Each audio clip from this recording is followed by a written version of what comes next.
Oops. All right, we should be live. I hope we're live. Let's see if the preview pops up on YouTube. Yep, we are live. Awesome. Well, hello everybody. I'm the Dapper Dinosaur here with Kristina. Should be live. I hope we're live. Oh my goodness. Let's see if the preview. I just let my watch page not muted, so sorry about that. I just had some feedback.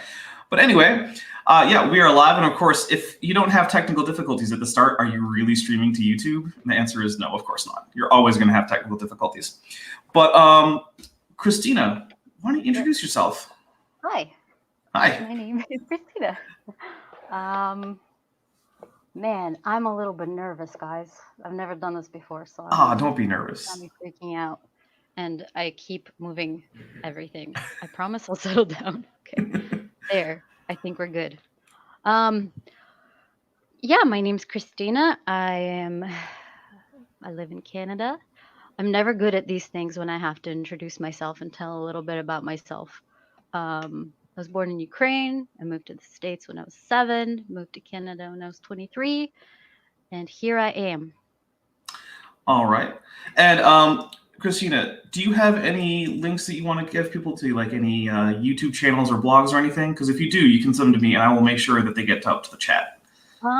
I have a YouTube channel, but the only thing I've ever done on there is go on a rant about hairdressing, because I'm a hairdresser, and I made a salad, a really good salad. So if you're interested in a good vegan bean salad, that's the place to go. Okay. Hey, you know what? I like bean salad. That's one of the things.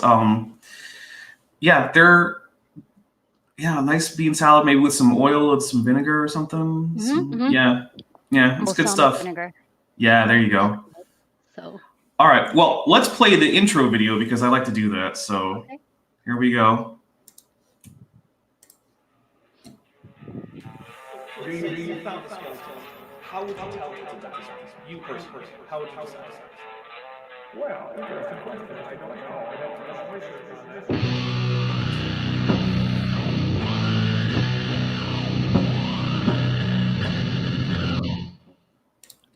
All right, there you go. Now we're back with the actual opening. We had our cold open, our intro, and here we go. So we're here to talk about leaving young Earth creationism. And so I guess the first question is, when did you get into young Earth creationism? When did you start being a young Earth creationist? So I remember the most vivid memories was when I was introduced to Kent Hovind's DVDs. I don't. Yeah. Is right. I don't remember anything before that ever really talking about the age of the Earth or any of that even mattering. Is that a word, mattering? Yeah. Okay, good. Yeah, so that's around 4th-ish grade or 3rd grade. My family took a road trip to Oregon where my uncle lives. I have an uncle who gave us the DVDs. Yeah, we all got that one uncle. And so we drove to Oregon from Pennsylvania. It was a really fun, exciting drive because there was no Google Maps. My mom had an atlas. Oh, yeah. Right? There was 4 of us kids in the back of a Ford Taurus. Oh, wow. Are you sure that was fun? I remember it as being fun. I also remember it as being really cramped. I was going to say, I wonder if your parents would remember that as being fun. No, we took albums, photo albums, because like we didn't have digital photos. So like the last 10 years of our family's life was in these albums. I think we had 6 of them. They were stacked behind the driver's seat. We took a cooler with food for like 3 days because we didn't realize that there's like rest areas. We just moved from Ukraine like 2 years before. I remember we're driving somewhere and my dad's like, so the letter X is a letter H in Russian. And my dad reads exit as ehit. And he's like, honey, we need to find ehit this. And mom's like, what's an ehit? And we're all like, what's an ehit? So awesome. Yeah, we got to Oregon. My uncle gave us the DVDs, the 7 DVDs. And there's a smart man. He's, quirky. He has these interesting jokes, this Mr. or Dr. Hovind. And so it was like, wow. And they're talking about science. This is amazing. So that's kind of where I really got into young Earth creationism around that time. Okay.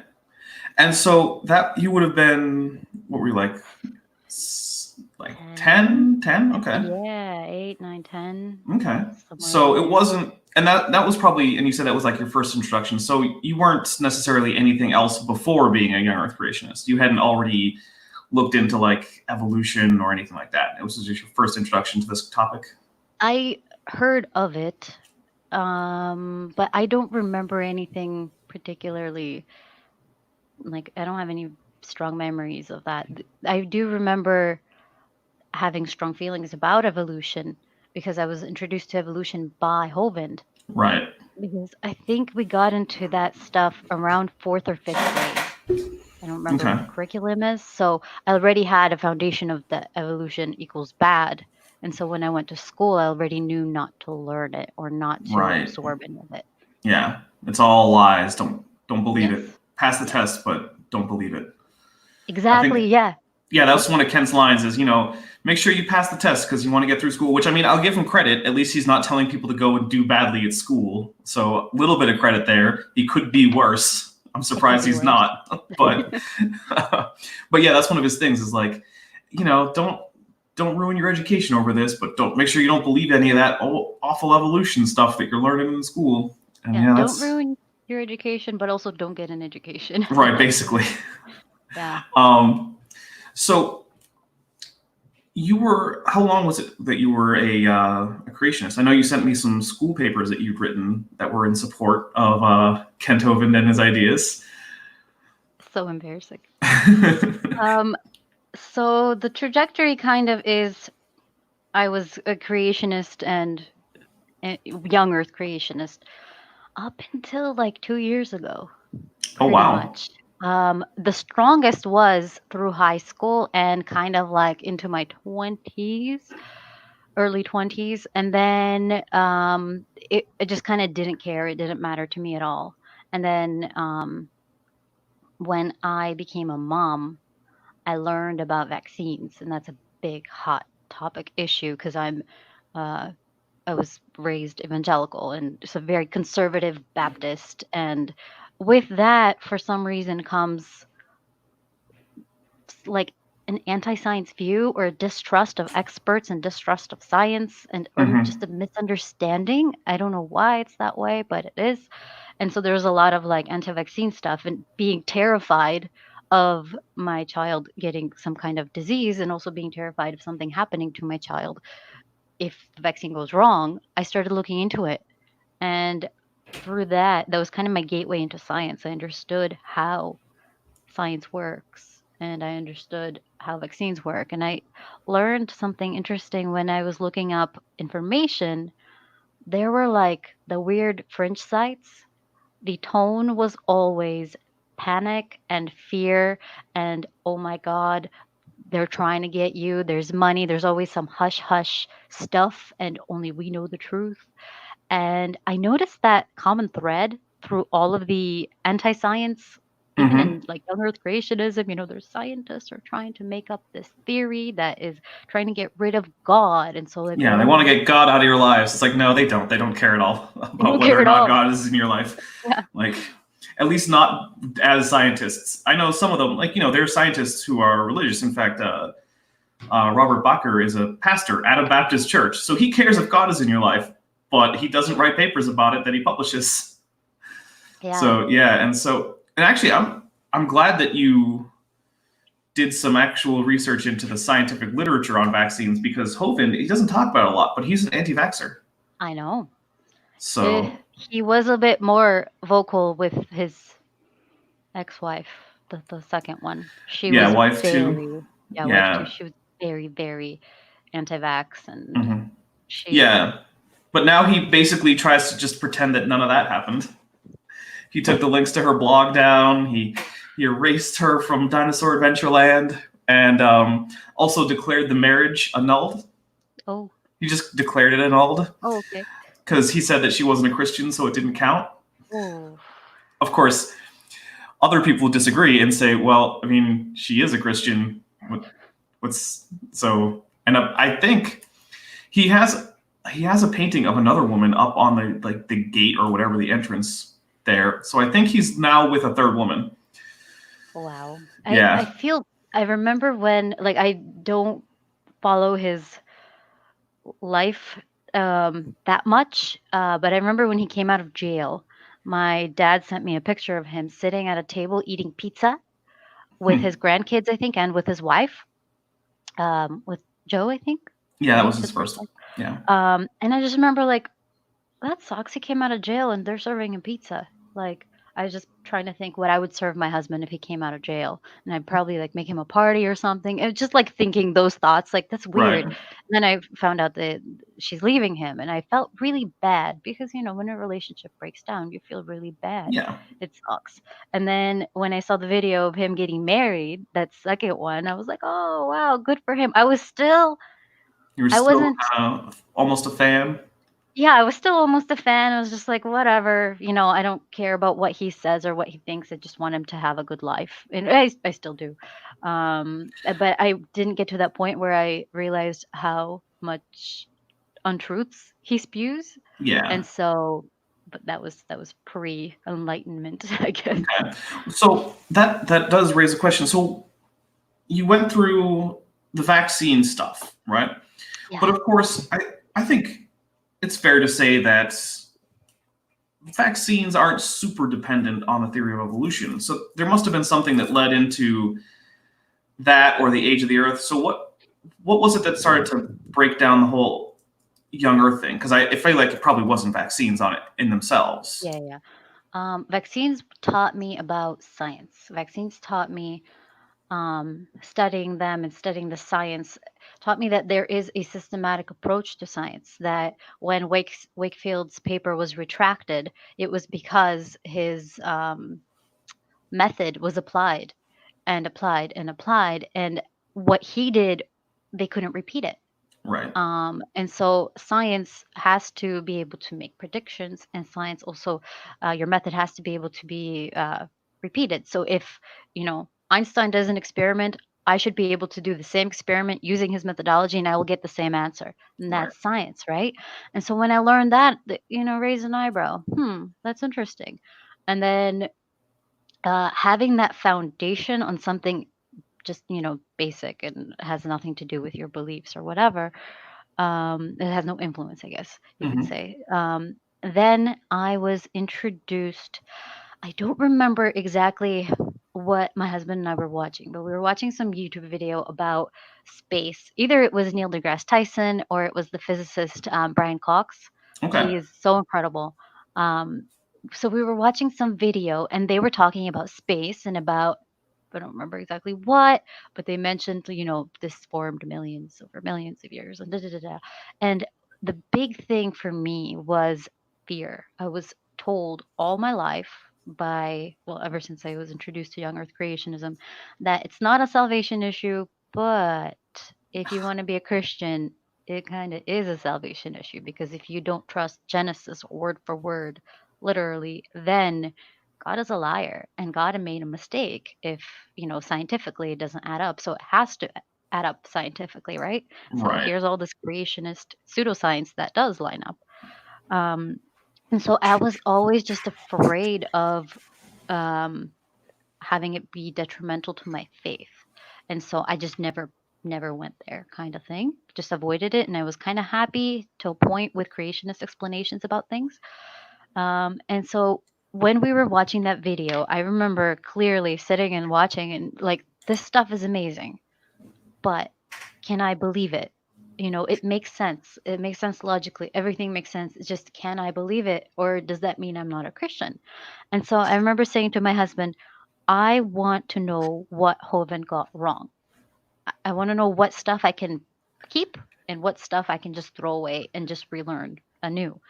What My so husband's what like, stuff Hovind got wrong? You could just rewatch the whole video series. right. Yeah. My husband says to me, it doesn't matter what he got wrong because it's probably uh, don't try to dismantle everything and like put into neat piles of what's wrong, what's not wrong. Just learn new science. But for me, it was like, well, what if there's some things in the science that is, made up or whatever? I still kind of had that inkling that scientists are out to get God kind of thing. I still wasn't fully converted. Yeah, so I started I googled Kent Hovind versus I don't remember what, but I came across Hugh Ross. Okay. The debate they had years and years ago, and to this I've seen that one. point, Yeah. you seen it? Hmm. Um, to this point, there's been like 7 or 8 years that I didn't like interact with Hovind stuff at all. I kind of watched a little bit of Eric, but I kind of his presentation is really fast, and I don't Eric love it. is he's just not as good. He does the exact same thing as his dad does a lot, and he's just not quite as good at it. And it's just like it's like you're watching Kent Hovind, except even worse with the Cringier. presentation. Yeah, it's just like, Eric, you're just not your dad. Stop trying to be your dad. It's not going to work for you. I found it crazy because, so right when Hovind went to jail, it was around like 2 years he was already in jail. Um, we had somewhere close to where we live in Pennsylvania, there was a church hosting Eric actually. Oh wow. Yeah, it was like an hour drive or something. It was a school night. My dad was so excited, and I was excited. My dad and I were really into it, and so we're like, "Well, let's go." So we go to this creationism night, and it was disappointing because um, it was all the same stuff. It was all um, Hovind's Hovind Senior's arguments, even his jokes, which are, Oh yeah. you know, when you try to deliver a recycled joke, it's not as good. No. So it No. was just It's like, yeah.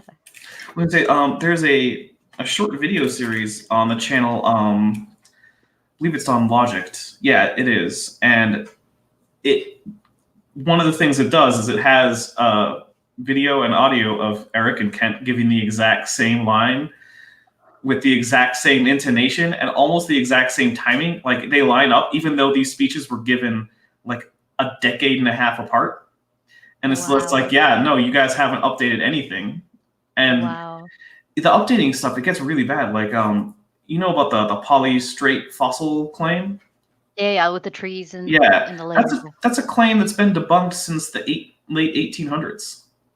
That's what I don't understand. Like, and I left that presentation leaving really confused because if creationism is the true science, Right. should we not be making discoveries? Should we not be having, some kind of something new? Shouldn't evidence be everywhere for it? Right. Like, why? What happened? So after that, I was kind of like, I still wanted to believe this stuff because I thought that if I don't, I cannot be a Christian.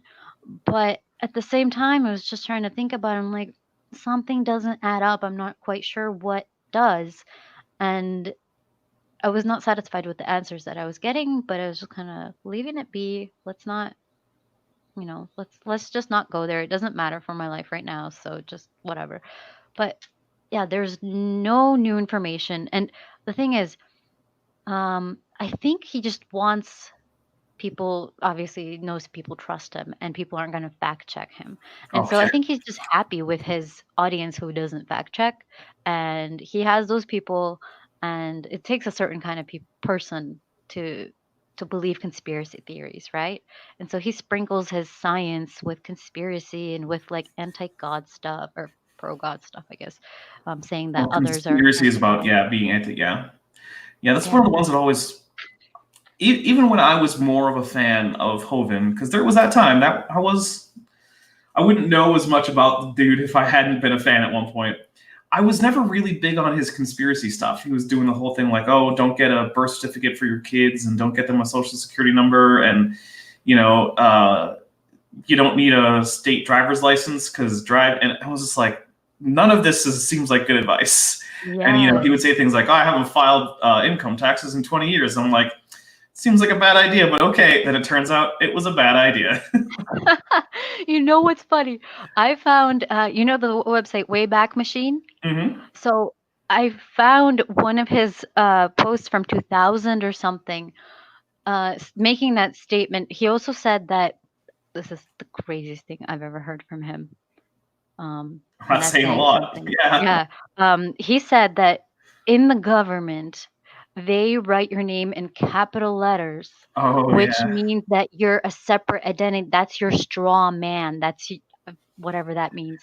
And so the real you, your name is spelled correctly with a capital first letter and the rest lowercase. But the government straw man you is with all capital letters. So technically, you're you're not the same person to the government. And then because of that, you with correct case lettering don't have to pay taxes because you with capital letters has to pay taxes, but they don't exist. And Oh. then he writes, so I think it's either so sue me or report me to the IRS, go ahead, kind of a challenge. Let them know that I'm not paying my taxes. And it's like, Whoops. well. Yeah, that actually is a sovereign citizen thing, and Ah, Kent doesn't use the term. I've actually heard him explicitly reject it fairly recently too. hmm, But yeah, there's this group in the United States that have all these really weird conspiracies about this, the government setting up shell corporations and taking out loans secured by their population's existence. Like, what secures a loan? The fact that they have people in the country, and it's just like none of this makes sense. And then they try to pull these weird legal tricks that also don't work. Like, oh, if I don't go past the part of the courtroom where the audience sits, where you actually get to the bench, then the court can't actually hold jurisdiction over me. And it's just like, no, none of this is how that, like, and the thing is, I will admit I have some sympathies because I'm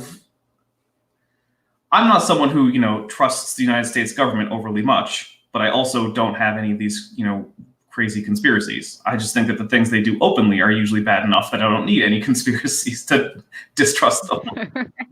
So it's like, no, all the bad stuff that's open, it's fine. But so I have some sympathy in that sense, but it's just like, no, you guys, no courts are going to care about any of this nonsense. I mean, yeah. there's no evidence of this straw man thing, but anyway, that's a bit of a tangent. So you got back from listening to Eric, and this was while Kent was in jail. And you said did you write him a letter while he was in jail? I started a letter. Yes. Oh, So another thing, um, and also two other things. Going back to like believing conspiracies and all of that. Um, you read my essay, right? But the our one about leaving Young Earth yeah, Creationism? yeah, yeah. Yeah. The very long one. Um, but the audience hasn't. So I wrote an essay recently about how I left, and in the essay I describe kind of my background, where I come from, and so I grew up in Ukraine in post-Soviet Union. Soviet Union fell apart in '91 of August of '91. I was born in April of that year, so just on the tail end of the Soviet Union, and so it fell apart. But the way that we were raised, because my parents were Baptist, they weren't they weren't Orthodox Christians. Orthodox, right? Yeah, they were seen as a cult. So any group other than Orthodox were seen as cult. They had a lot of persecution that they felt. Yeah. For example, my mom, she says that she loved learning, she loved school, but her teacher would always grade her down 1 mark. So it was out of 5, 5 being A, 1 being F. So if she, scored perfectly on a test, oh, you're a Christian, you get a 4 instead of a 5. There was a lot of stuff like that. Actually, my uncle told me that for Easter, for like big occasions, when you would come to church, the pastor would actually get fined for children being in church. Like you were allowed to worship, but here's all of these, rules and stuff. And so my uncle and his classmate, they were in the same class. They were in Easter or in church on Easter, and their teacher came to church to see if any of her students are there. It was a very small town. Right. If you Google it, it's called Snizhne, Snizhe. It's kind of where all the fighting is happening right now in Ukraine. And so they go to school the next on Monday, and the teacher calls both of them out, my uncle and his friend, says, "Where were you on Sunday?" And my uncle goes, "We were exactly where you were." And she says, "And where was I?" "Well, you were where we were." And they had this back and forth. They were trying to be smart about it. She failed them for the day, so you would get a participation grade. Oh, So she gave them, a 1. for the day. And so that's kind of how life was for them. So their sanctuary was church, and they couldn't really get a higher education. You had to, from what I understand, from what I've heard, you had to sign a waiver saying that you denounce your faith. You're not a person of faith in order to go to college or some higher education. So a lot of people in my faith community, they resorted to just kind of trades, stuff that you could just do with your hands, which is fine. But they didn't have many opportunities for education. And Right. so all of that mentality of being afraid of the government and knowing that the government really is trying to make your life a living hell because you are a believer, Oh we yeah. moved to the States, not understanding the language. It's a completely different government system. We still don't trust the government. And when you don't understand something, you tend to fear it. And so I think that's where a lot of this stuff comes from. And then there's someone who's speaking, yes, your fears are valid.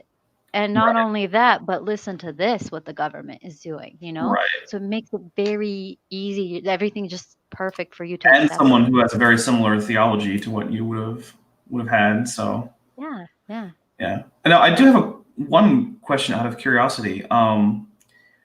When you did Easter, was it on the same date as the as all the Orthodox churches, or did you use the Western date? Well, so in Ukraine, we celebrated when everybody celebrated. So Okay. with the Orthodox calendar, so New Year actually came first, and we did a big New Year party, and then Christmas Okay. was on January 7th, and that was strictly religious. Not, I don't really think, from what I understand, not many secular people celebrated Christmas. It Okay. was just another reason to drink because you were off, because church was.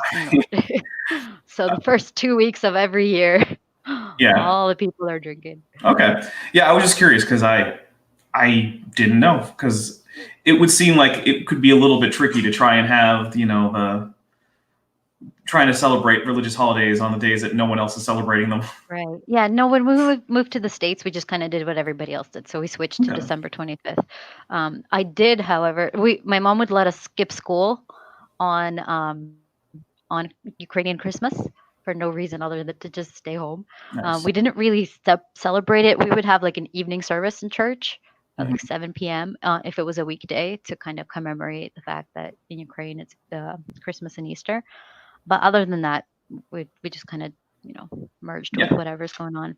Um, so So I think we were talking about Eric. yeah, His you just come back from his speech rather disappointed, I believe. yeah. So after that, I just kind of like, meh, it doesn't matter.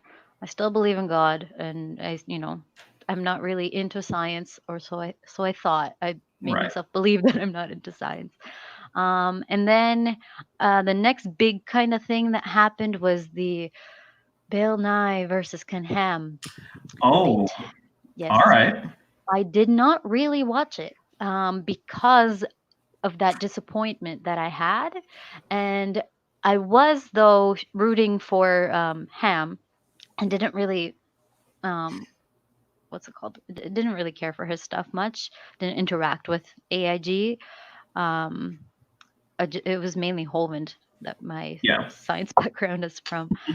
But I remember saying to my dad, I think I was going to work or something. I couldn't watch the debate, but my dad was watching it. And I remember saying to him, like, you know what? I'm not going to watch it. I don't have time, but I'm really happy that the word of God is going to be shown on national TV. It doesn't matter if he wins or loses the debate. It doesn't matter if they're talking science, just as long as the word of God is preached. And that was kind of my thing, my feeling about it. You know what? Like, as long as people hear about Jesus, all this other stuff doesn't matter. But then I didn't, take my own medicine. As long as you hear about Jesus, none of this stuff really matters. It's not Right. salvation issue.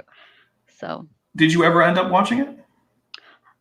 bits and pieces, but this was Yeah. post creationism. Okay. And so, or post enlightenment, whatever, post conversion. And so it was just the arrogance, the tone, um, just what is that? There was a recent debate. Hovind had with Professor Dave, and Yep. Professor Dave explained it perfect. I think it was either Baldy Cats or Professor Dave, one of them. They were giving a response to the debate that they had, and he goes, Hovind is like a greased pig that when you get him in a corner and you press on him, he just, just Slides right out. slides Yeah. out. And that's how a lot of them are. And it's really sad that they try to get away with it. And people who are on their side, they'll see that and like, aha, he got you, you atheist. But it's like, no, that's not Yes, the right way to debate. he defeated atheism by not answering any of the questions. Yes, yes.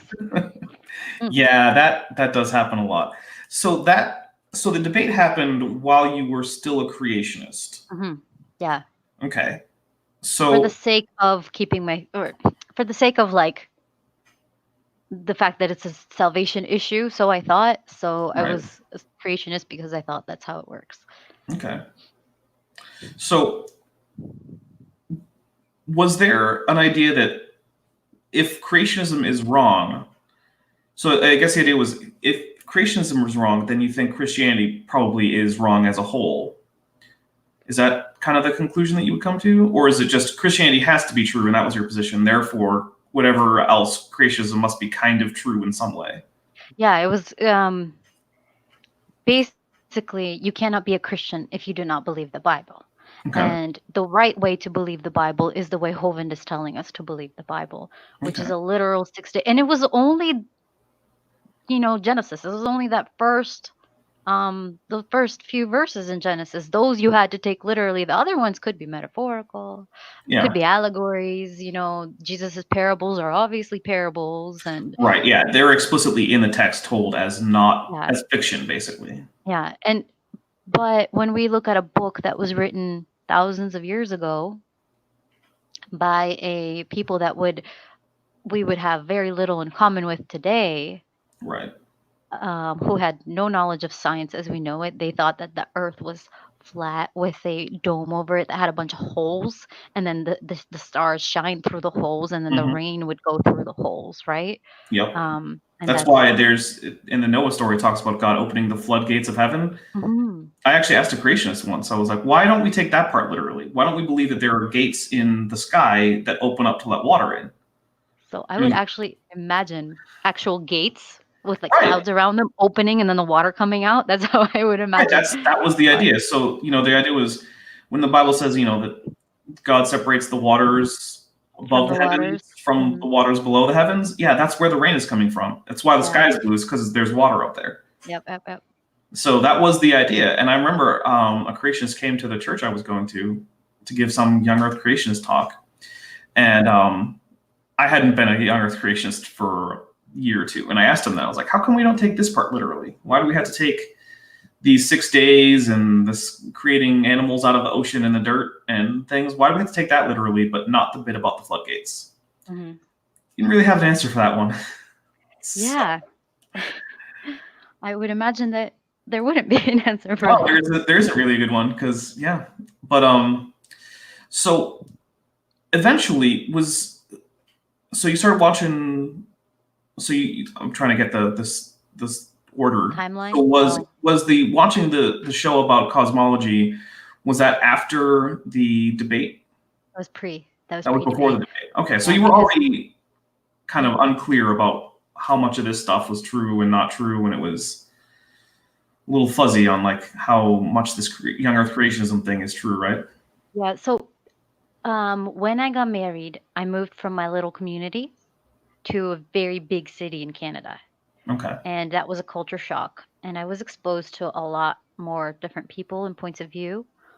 And that kind of started opening my mind a little bit.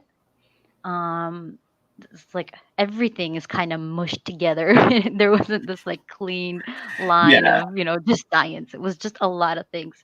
Hmm. And to me, Hovind was, and I don't know, maybe it's because of my background and because, we were persecuted back in Ukraine. I don't remember the persecution. I was still too small. I never had to endure it, but other people did. And um some people went to jail. Some people Oh were yeah. shipped off to Gulag and never to be heard of from again. And my parents know people whose families were affected by that, or just personally know people. And so to me, whenever, and Hovind talks about this too, that he beat all these he beat all these atheists in debates and stuff.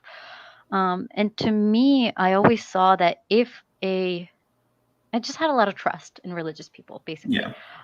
And so if there is um, some kind of legal action being taken against a Christian in my community, as much as I can remember it, um, it was because you are a Christian, not because you did something wrong, right? Right. And even in the Bible, it says that, that you'll be persecuted. So, we took that very seriously. I'm Right. like, oh, someone doesn't agree with us. We're being persecuted. Help. Yeah. I mean, I'll definitely say there is a lot of persecution of various religious groups around the world, including Christians. And Mhm. however, that doesn't mean that anything bad that happens to a member of that religious group is because of their membership in that religious group, Right. especially in the United States, where Especially if they actually did a crime, right? right, yeah, it's like turns out sometimes Christians do bad things too. Surprise! No. I know, which you would think more Christians would recognize, since it's part of the theology that everyone does wrong things that are wrong. Yeah. Yeah, But we're all fallen, right? that shared persecution narrative is a pretty strong thing, especially when there's a family history of actual persecution. And I mean, because you need to have that sense of community just to get through that. Yeah. But So when you come to another situation where that's not really going on, it can be a problem, like you're saying.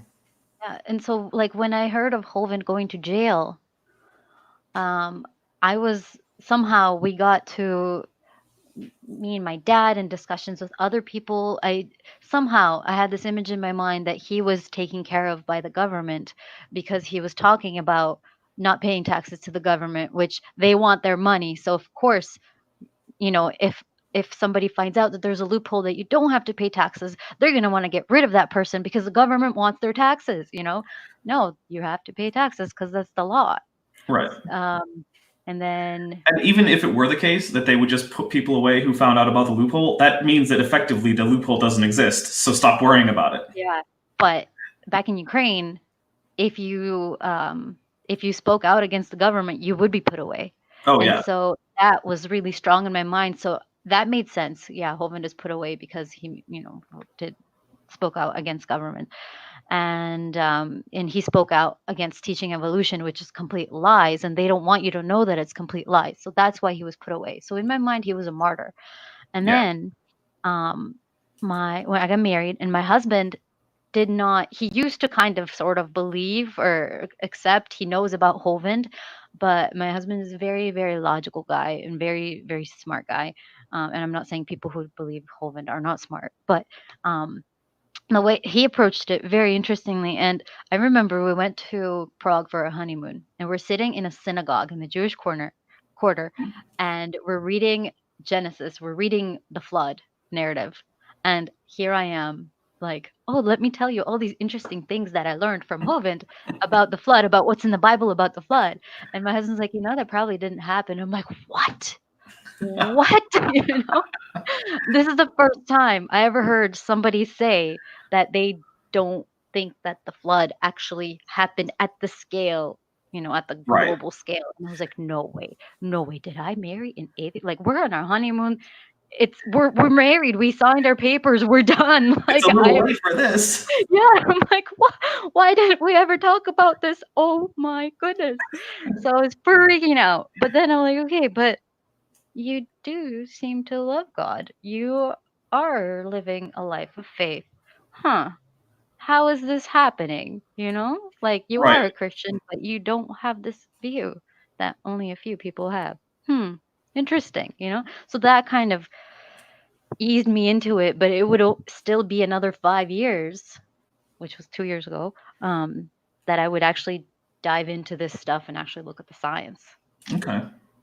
Yeah. So was there anything in particular that led you in the direction of looking at specifically stuff like the age of the Earth or biological evolution or anything? Was there like an inspiration to look into that, or is it just kind of came up as you were doing all sorts of general science stuff? No, I was on a quest. I was on a quest. What did Hovind get wrong? What is Okay, he so lying about? that did What? turn into a real big driver. Okay. Yeah, and um, I so I started looking at videos. Hugh Ross's stuff. Hugh Ross is a Yeah. very good way to kind of ease things into it. Ease into it. He is what no, what's that word? Concordist? Um, well, I know that he's an old Earth creationist, Mhm. and I'm not sure what his position is as far as scientific concordism with the Bible, which is the idea that the Bible should be, where it's speaking literally, should be lining up with science. Oh, I'm not so sure. I know he's an anti-evolutionist, like he's mhm, not a fan of biological evolution. yeah. And actually, I want to have a discussion with him about that. So I've actually talked to someone who I know knows him, and I've said, hey, if sometime maybe on air we could set up a thing to talk about his problems with evolution, I think that would be interesting. So fingers Actually, crossed, I might try to talk to Hugh Ross on that. BioLogos has they've had conversations with Reasons to Believe for a couple years now, and um, they had a they had a podcast. I think in a few parts, either 2 parts or 3 parts, or maybe even 4 part podcast about talking to Hugh and people at Reasons to Believe about this thing. And what I one thing I heard that was interesting was like he was saying about accepting evidence and seeing evidence and da da da da. And then they asked it in the most gentle way possible. By Logos asked, "Well, there's evidence for evolution. How come you're not allowing?" And I'm paraphrasing. Right. Um, how come you're not allowing this evidence to influence your view? I don't remember the answer. It was something kind of. I'll have to try and look that up because that sounds interesting. It was really interesting. Yeah. But yeah, he's definitely really good though on all of the cosmology and stuff. Because if I Mhm. remember correctly, he's an astronomer, right? He's an astrophysicist. Astrophysicist. Okay. Yeah, yeah. He Yeah, did. He studied quasars at Caltech. that's really So cool. yeah, he's really really smart. Yeah, that's some cool stuff. And I like Hugh Ross. He seems like a great guy. Everyone says he's a great guy. Even Hovind says he's a nice guy. He So does? yeah, Wow. yeah. He then, in the same breath, he says he's a heretic, but he also says he's a really nice guy. Heretics So can be nice, I guess. yeah, I guess.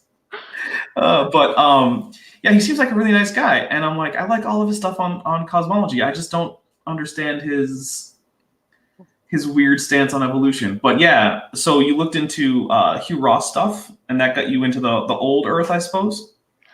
Yeah. So I'm gonna go back a tiny little bit to 4th or 5th grade, um, right We after need being flashback music. We need some harps or something for flashback music. Sorry, go ahead.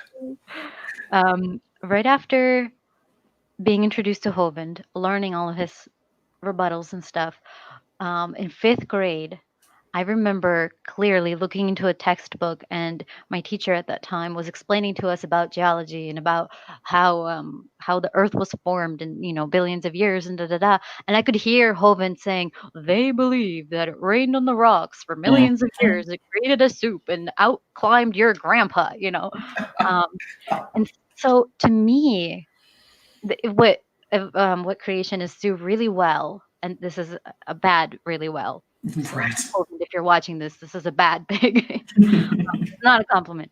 Um, they clump everything together. Yes. Evolution, Big Bang, Hmm. abiogenesis, everything. They clump Oh it yeah. together as one. And so if you're not really interested and if you're not curious and you're not going to look into it, you're just going to think, yeah, evolution is bad and everything that has to do with science is bad.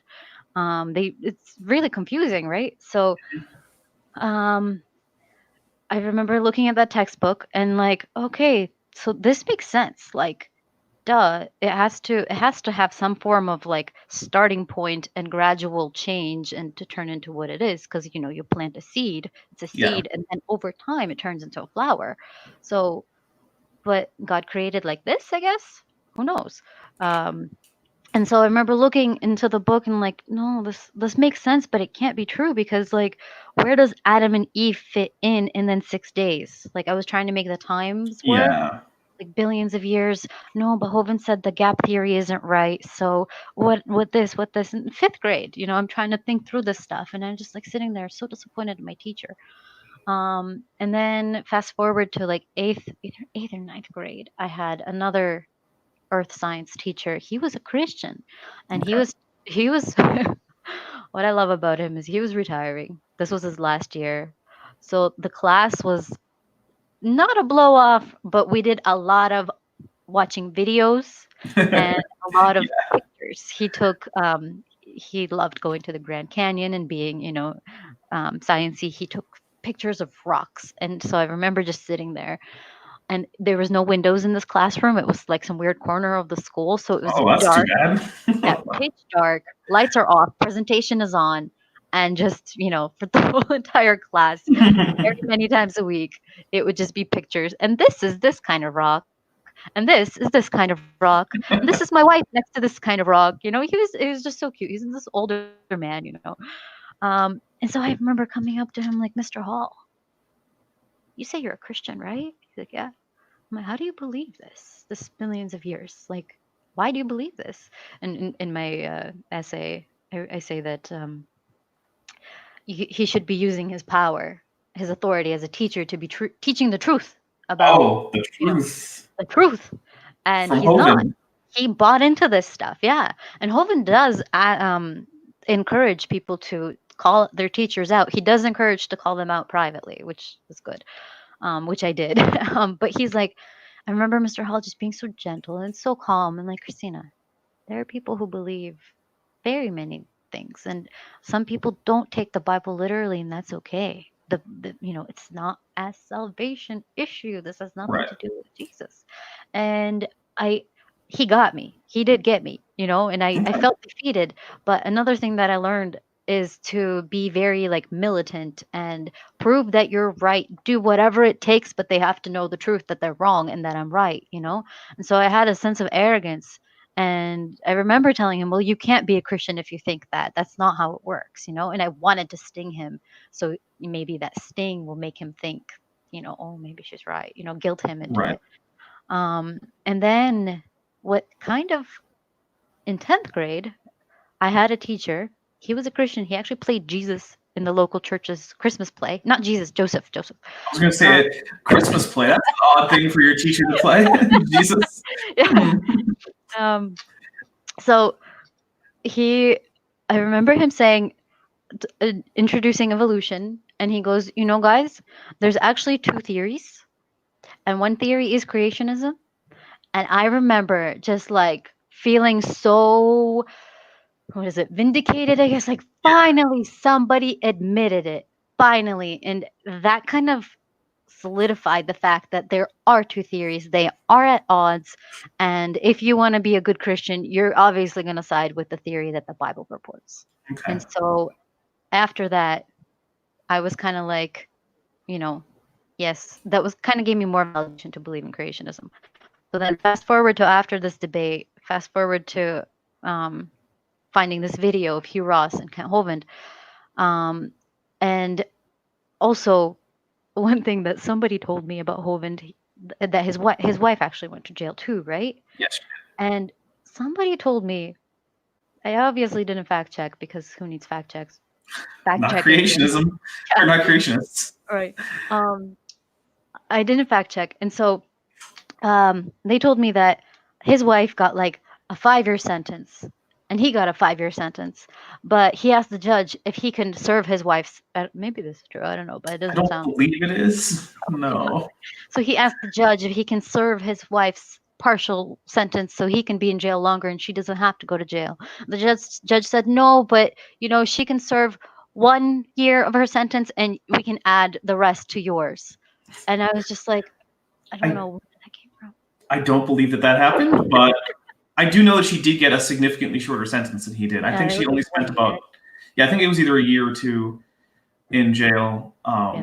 Yeah, she was not in there. He was in there for a bit over 9, I believe. He didn't serve the full 10 years from the sentence, which most people who go to prison, I don't know how it works everywhere, but in the United States, most people end up coming out earlier than the actual sentences because there are various things to, get early release from good behavior, or, your lawyer can try to get like a probationary period to, revise a sentence. A lot of people spend less time than they're originally sentenced to when they go to prison. Kent, I believe, was released a little bit early on good behavior, if I remember correctly.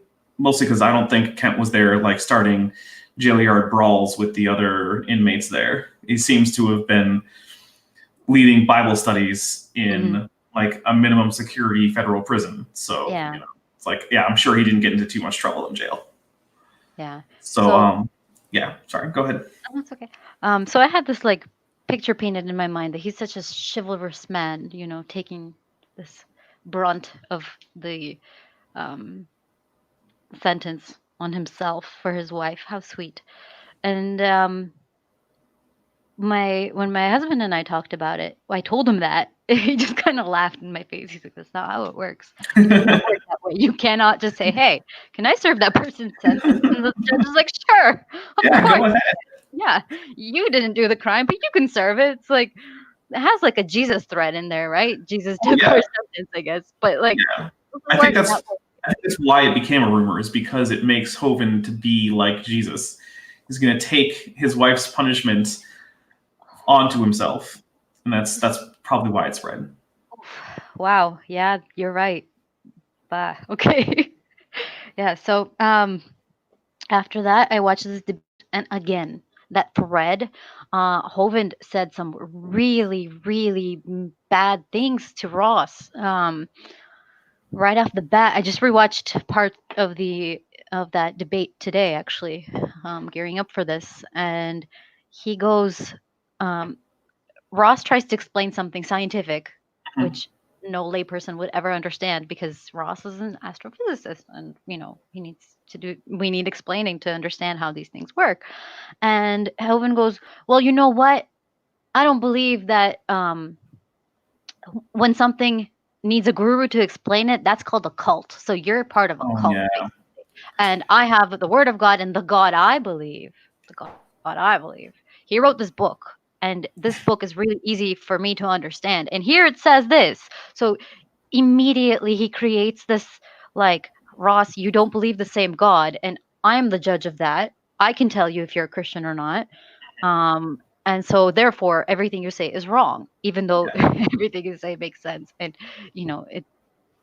anyways, yeah. So I saw that kind of antagonistic, very militant air about him, and I'm just like, if what you're saying is true, it'll hold up to scrutiny. Right. And like, you don't need to attack someone because what you believe is true and they don't believe it, because when you show the evidence will speak for itself. Yeah. And I was just so stunned, and I remembered my teacher, Mr. Hall, who was just so kind to me and so nice. And I remember feeling bad for him that he's brainwashed, And then looking here, seeing how Hovind is just ripping this guy apart, like just doing ad hominem attacks and just talking about stuff that doesn't even matter. Yeah. That kind of made me a little bit less trusting of him, and my soft spot for him got significantly smaller. Oh yeah. And then that led me on a rabbit hole of listening to Hugh Ross's stuff. And he does human evolution is a hard thing to accept, having come from this background. That is very hard. There's actually a large segment of the U.S. population that believes in evolution generally, but doesn't believe that the human species evolved. There's actually that. Yeah, it's an odd little blind spot in a lot of people. They're like, oh, well, okay, sure, maybe, like birds are dinosaurs, and, maybe rodents and primates have a common ancestor, but humans were probably created separately. I don't know. I think Ross kind of holds that as well. Okay. Or there's that whole like macro versus micro evolution. Yes, we believe in micro evolution, but not in macro evolution. Well, Okay, so if you can walk to the store, that takes you, let's say, 20 steps. Wow, you must live really close to the store. Hmm? I said, you must live really close to the store if it only takes you 20 steps. That Well, gets me to like my door. I'm looking actually out the window at the store that I live Oh, close okay. So to. you do live really close to the store. Got it. Not 20 steps, maybe 100 steps. I don't know, right? But what's stopping you other than sheer laziness and the fact that you have a car? But if you needed to walk across town, you could, right? It's Right. just a matter of how long it takes. And that's the difference between macro and microevolution. Microevolution is you walking to the store, and macroevolution is accumulation of all those steps that take you across the country or wherever it is you're walking to. That's all it is. There's no mechanism that stops, no known mechanism that can stop a change, you know? Um yeah, so I really got into astronomy. Like I have this cup. Yeah. Hot Oh, water that's makes the planets nice. show up. I have this bracelet with planets and stuff. Oh, neat. Like really Yeah, into it's hard to be a young earther and also very into astronomy because um everything about astronomy just indicates the great age of the universe. yeah. Who is that one guy? Lisle, Jason Lisle? Hmm. He's a young I think he's a young earther. He is. It's very strange. How? How? I don't get it. He's a By, PhD too. I think it's by being dishonest. Mm. Yeah. Yeah.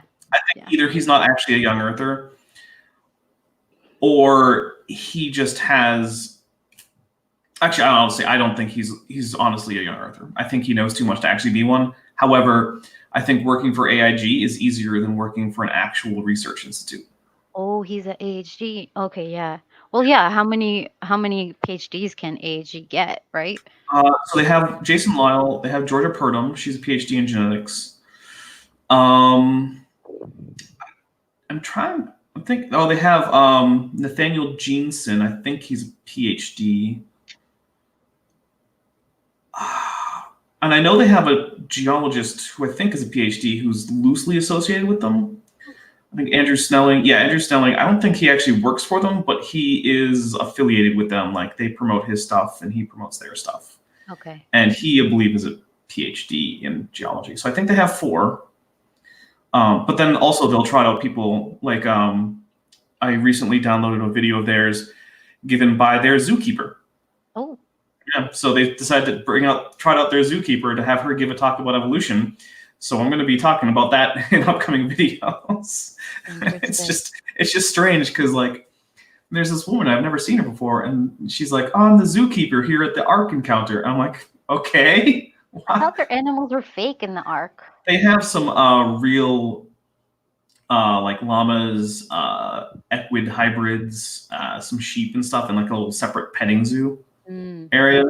I don't think you can pet all of the animals. I think it's just like the sheep and some goats or something. But they also have some live.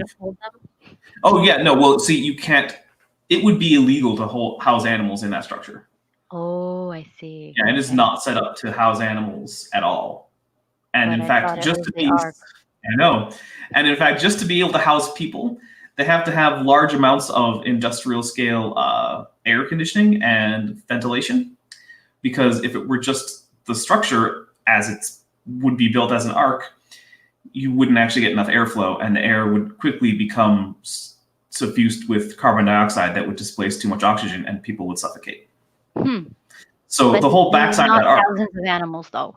Oh yeah, no, they would be just fine. They don't need oxygen. Sorry.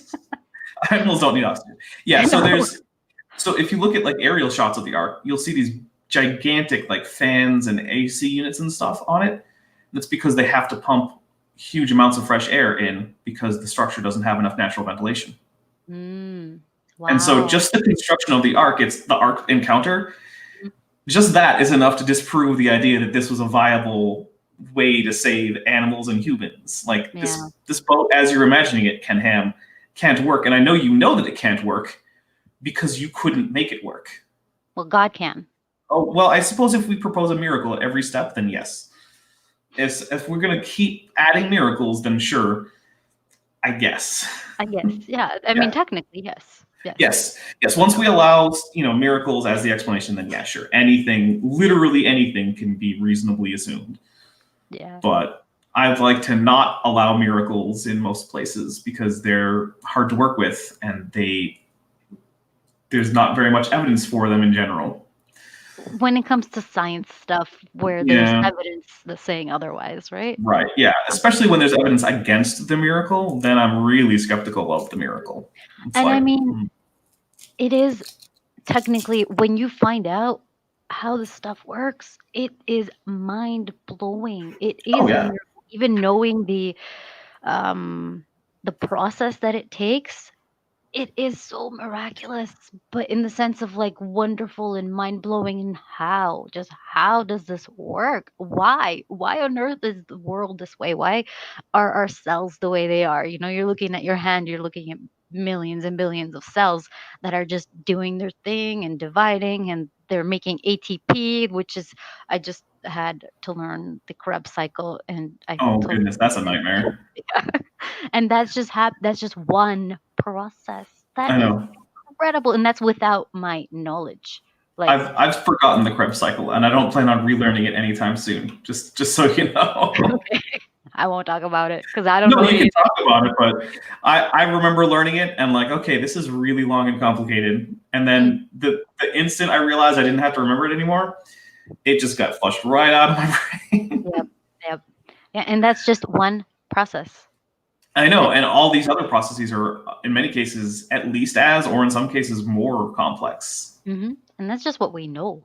Yeah. There's like oceans of what we know we don't know, and then there's oceans of what we don't know that we don't know. You know, and when you learn this stuff, you're just like, oh my goodness, this is insanity. This is wonderful. When I went on the science binge, right? And when the way Hugh Ross puts it is he makes the Bible work with um, with creationism, kind of with like long age and with Big Bang and whatnot, which is very interesting. There's some mental gymnastics that he does, um, but I felt the green light that yeah, okay, the Bible makes scientific claims that seem to work out and seem to support an old Earth. So I started exploring and just looking at other things, not just Hugh Ross's stuff, but you know, Brian Cox, Neil deGrasse Tyson. Right. I watched Cosmos, Carl Sagan's Cosmos. I watched so many. PBS has an amazing show called PBS Eons, I think. Yep. But I was still terrified of evolution, so I wasn't looking at the evolution stuff. But I started slowly, and then I found, I think it's Potholder 33 or something. Yes, I think it is Potholder 33. Yeah, I think that's the name. So he has a lot of Hovind debunking videos. Um, oh, Aaron, I don't know how to say his name right.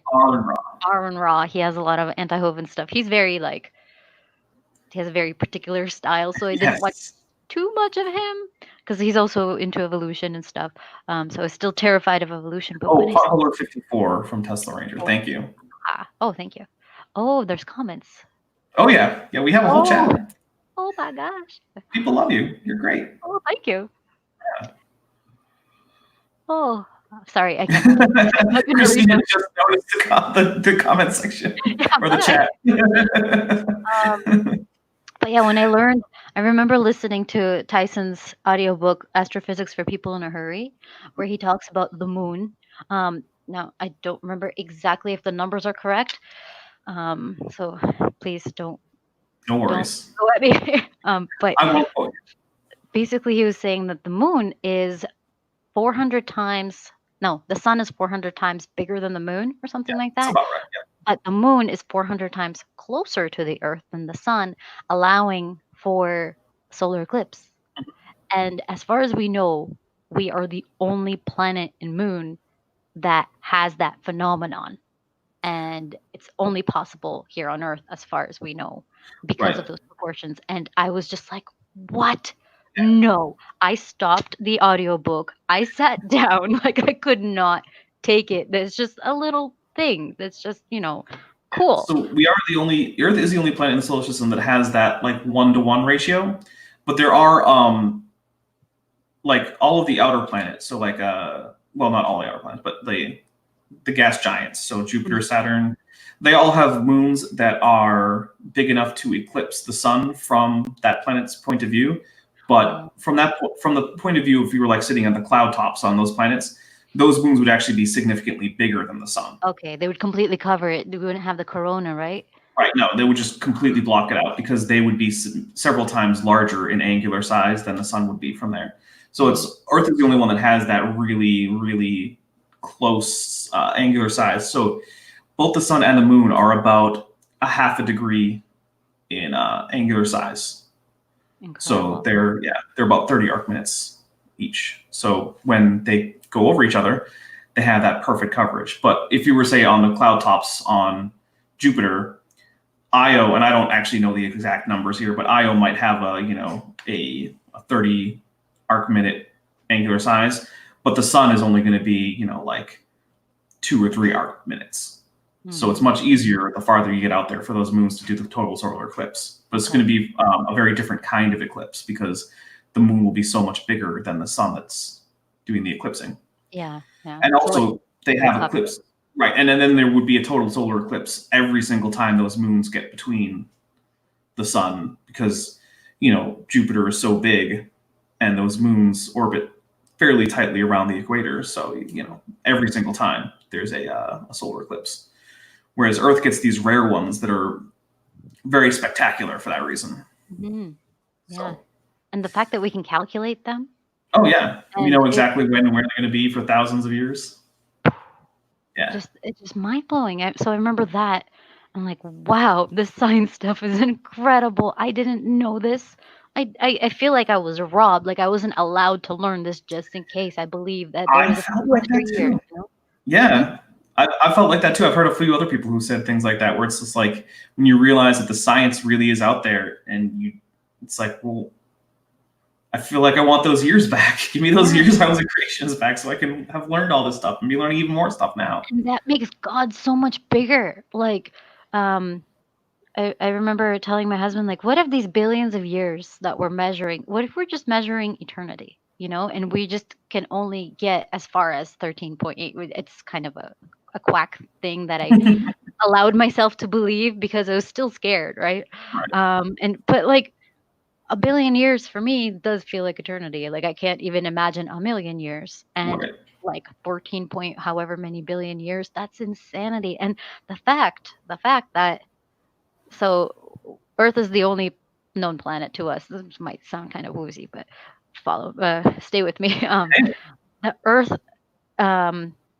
has life, right, as we know it, and they have humans. The Earth has humans who are able to even calculate all this stuff, and we're the only planet, as we know, that has the moon to sun ratio for this solar eclipse, which Einstein used to be able to, or not Einstein, the other guy, Townsend, I don't remember the name, who used to be able to confirm relativity with the shift of the stars and stuff, and did all that by hand. Oh my goodness.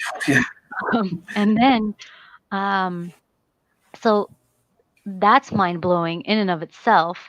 And then when you learn how it was all formed and how this is the kind of fine tuning and argument from complexity, but whatever, it works for me. That if the solar system expanded too fast, you would have, what was it? Just black holes. There'd be too much gravity or something like that. And if it expanded too slow, do you mean the universe? In the universe, yeah. Oh. Sorry, the universe after the Big Bang, after the inflation. Right, yeah. If it expanded too fast, we probably wouldn't have even gotten atoms to form. Ah, there we go. Yeah.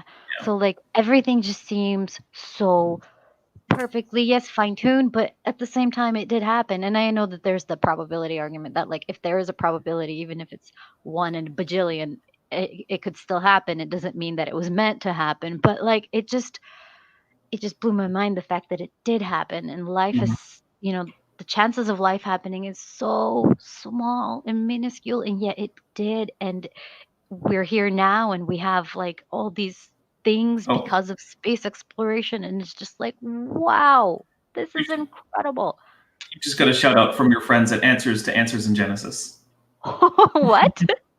Yeah, a good theory. Just put in the chat. Kristina, shout out from your friends at Answers to Answers in Genesis. Oh my gosh. Hi guys. That's my group. That's my people. Yep, Oh, that's a Facebook group about basically just countering young Earth creationist claims. So I know this channel has been linked there. I think a few times, maybe 2 or 3 times, and I'm pretty sure that this link went up on the Facebook group. yeah, I actually had people messaging me, sending me the link to my video. It was very Nice. sweet. Yeah. Yeah.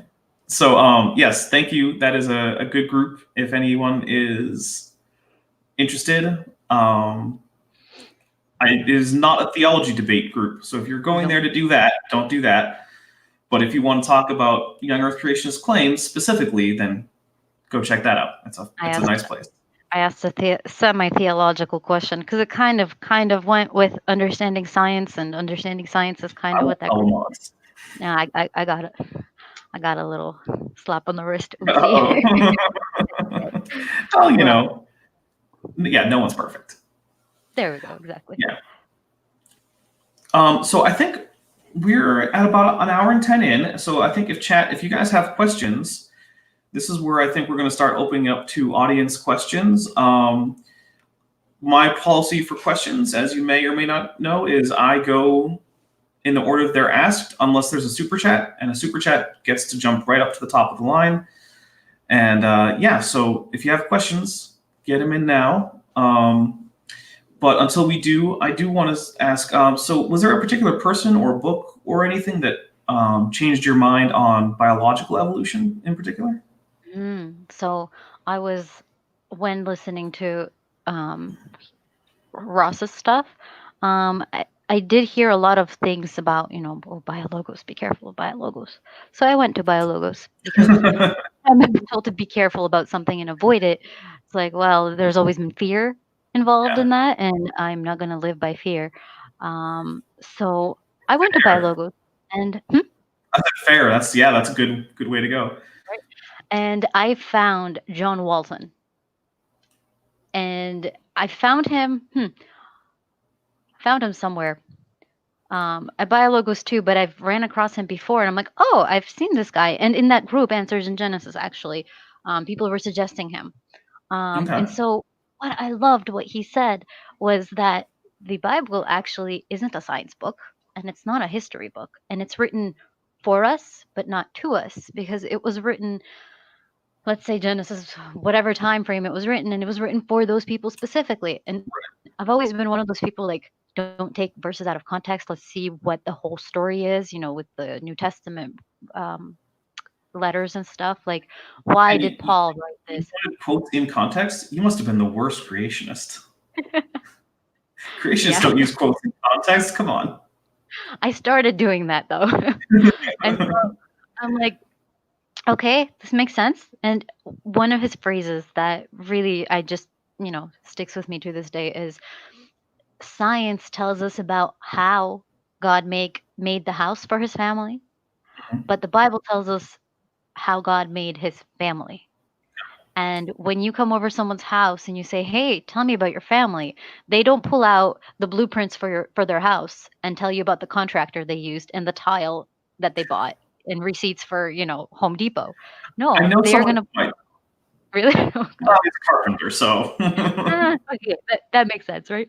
But like in general, people are gonna be like, "Well, we met, 10 years ago. I saw her and she saw me, and it was love at first sight." It's gonna be one of those stories, right? Yep. Yeah.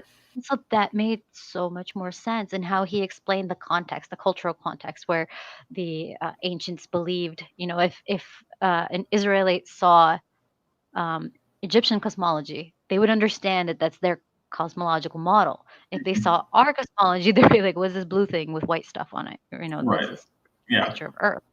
And so that was like, well, yeah, it was written then, and when we look at this context and when we see how they understood, it makes so much more sense. And a big thing for the ancients was chaos and order. And Genesis is far more sophisticated than we give it credit for. It's talking about how God, this being, took waters, which were always considered as chaos, and he made those waters in that darkness, and subdued them to his own authority and made them into something ordered. And it's like, that makes sense. And considering that so many ancient cultures also have creation myths, which are kind of similar in myth, I don't mean it as like a derogatory, like, you know, Right. myth is just an explanation of something. Mhm. Our myths are scientific. We have scientific theories. Those are modern day myths. If Yeah, take no, those a I little. agree with you on the meaning of myth. I don't like the current idea that a myth has to be false, because some of the examples I give is like, the United States has these founding myths about, like the Revolutionary War and things, but a lot of them are actually just true, right? Like, George Washington did lead people across the Potomac on Christmas Eve and did go kill a bunch of British soldiers on Christmas Day. And that's part of a foundational myth of America, and it helps explain things about, America's national identity, but it's still things that factually happen. So myths don't have to be false. Their point is to explain why things are the way they are and why they ought to be a certain way. But they can be false or they can be true. And that's not really the important part of them, whether they're false or not. Exactly. At least in many cases, it's not the important part. Yeah. So, like when I found Walton, um, Ross's stuff on evolution was kind of like, you're Yeah. trying really hard here to avoid something. Like I picked up on it, but I wasn't sure what it was. And I remember telling my husband this one thing, like, well, here Ross says that, you know, hominids have never been found with jewelry and stuff, and that's like a human trait. And my husband's like, that doesn't really make sense, honey. Try again. Yeah. So but I never, I just I took his words at face value, right? So when I went to Biologos, I listened to their podcast, the first season from, start to finish. I think they had Walton in that first season.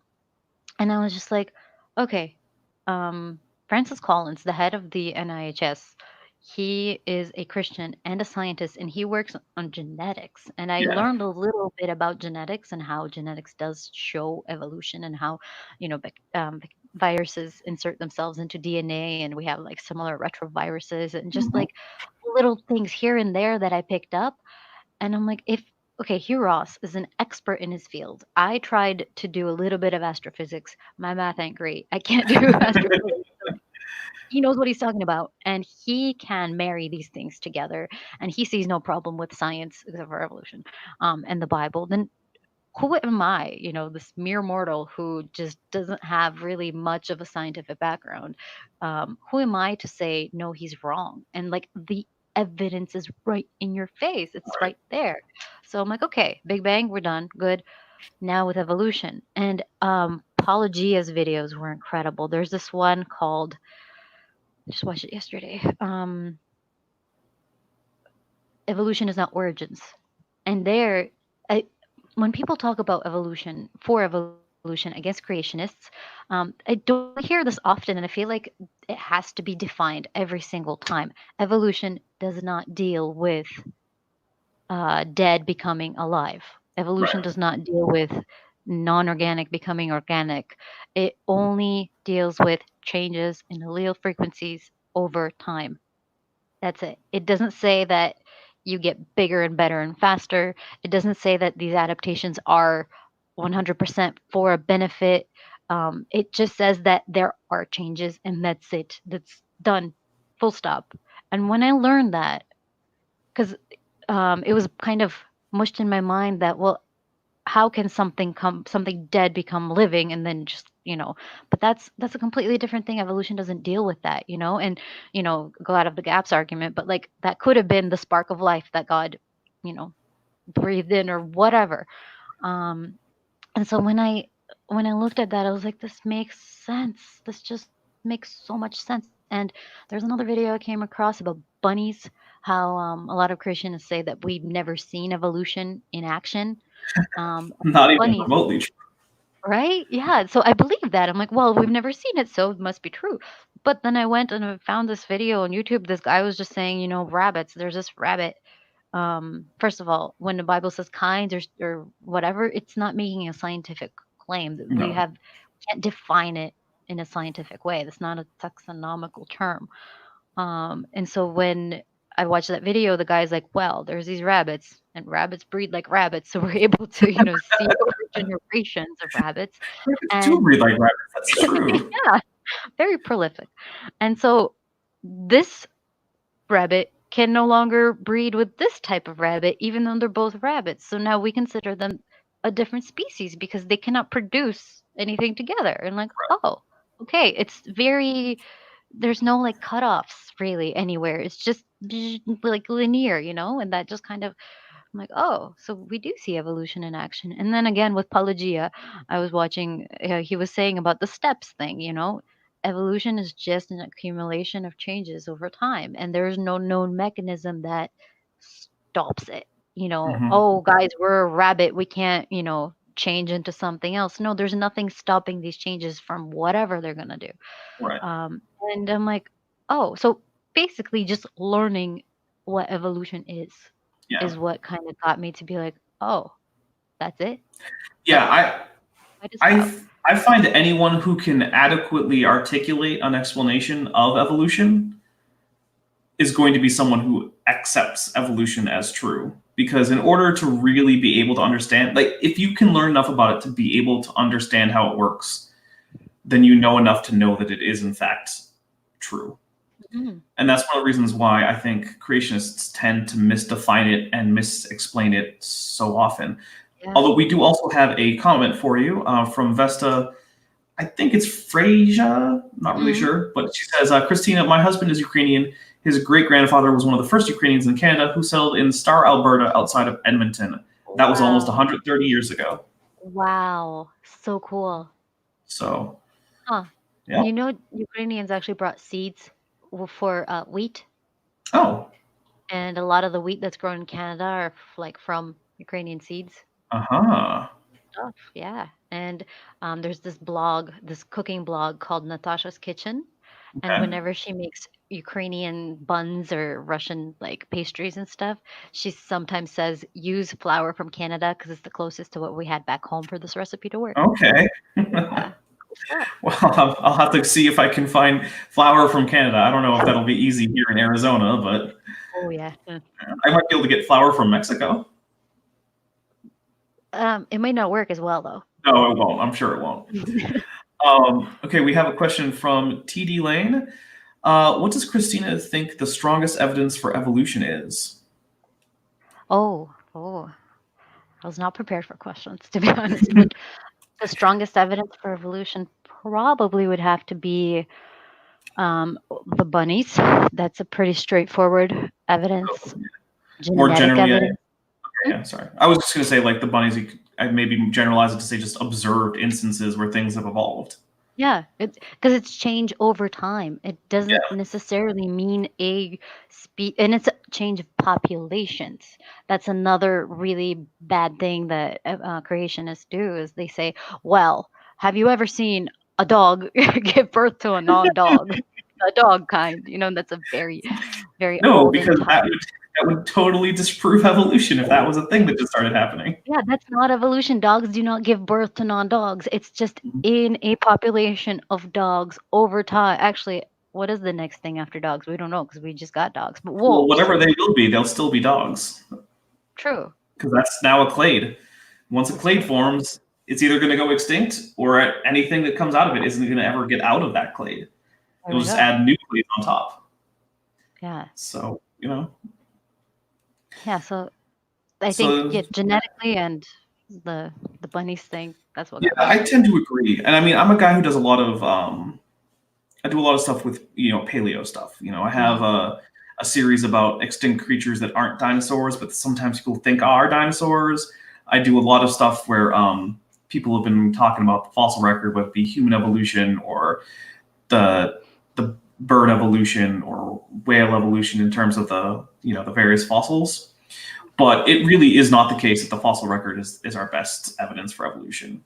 Without the fossil record, we could still demonstrate evolution beyond any reasonable doubt. Yeah.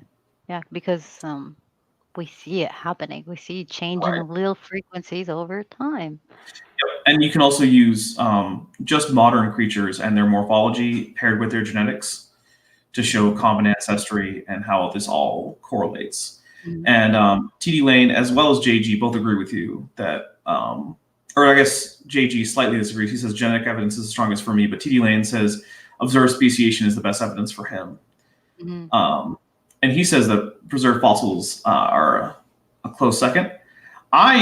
Despite how much I like paleo stuff, I really do think that the stronger evidence lies with genetics and just observed evolution. But it's still, even then, where I'm saying that, paleontology is probably not the strongest evidence, it's still hard to come to any other conclusion once you see all the fossils. Yeah.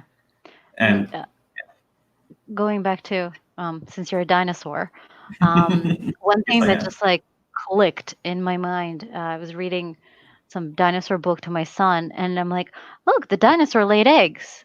And then because you keep hearing that dinosaurs or birds are dinosaurs, and that just made no sense to me for a long, long time. And I'm like, dinosaurs laid eggs, birds lay eggs. Dinosaurs and birds lay eggs. Oh my goodness, dinosaurs and birds are interestingly, what? dinosaurs laid hard-shelled eggs. Yeah, So that's one of reptiles the things. lay the soft one. Lizards, turtles, they have a soft shell on their eggs. And in fact, pterosaurs, who are very closely related to dinosaurs, also laid leathery eggs. So the whole really hard calcium eggshell seems to be a uniquely dinosaur thing. I don't believe there's any evidence of any other animals besides dinosaurs, which includes birds, laying those hard-shelled eggs, which is actually something I brought up in my debate with Kent Hovind as one of those things. And because he would bring up these things as like, well, what about because of course he thinks that dinosaurs are just lizards because he's an idiot. I'm not going to pull my punch on that one. He thinks that dinosaurs are literally lizards. I remember that argument. And if you give lizards enough heat and enough good growing environment and no predators, they're going to get really big. Exactly. However, how did dinosaurs get big? Did they not have any predators? Well, apparently before the flood or the fall or something, there weren't predators, I guess, according to Ken. Oh, yeah, they didn't eat meat.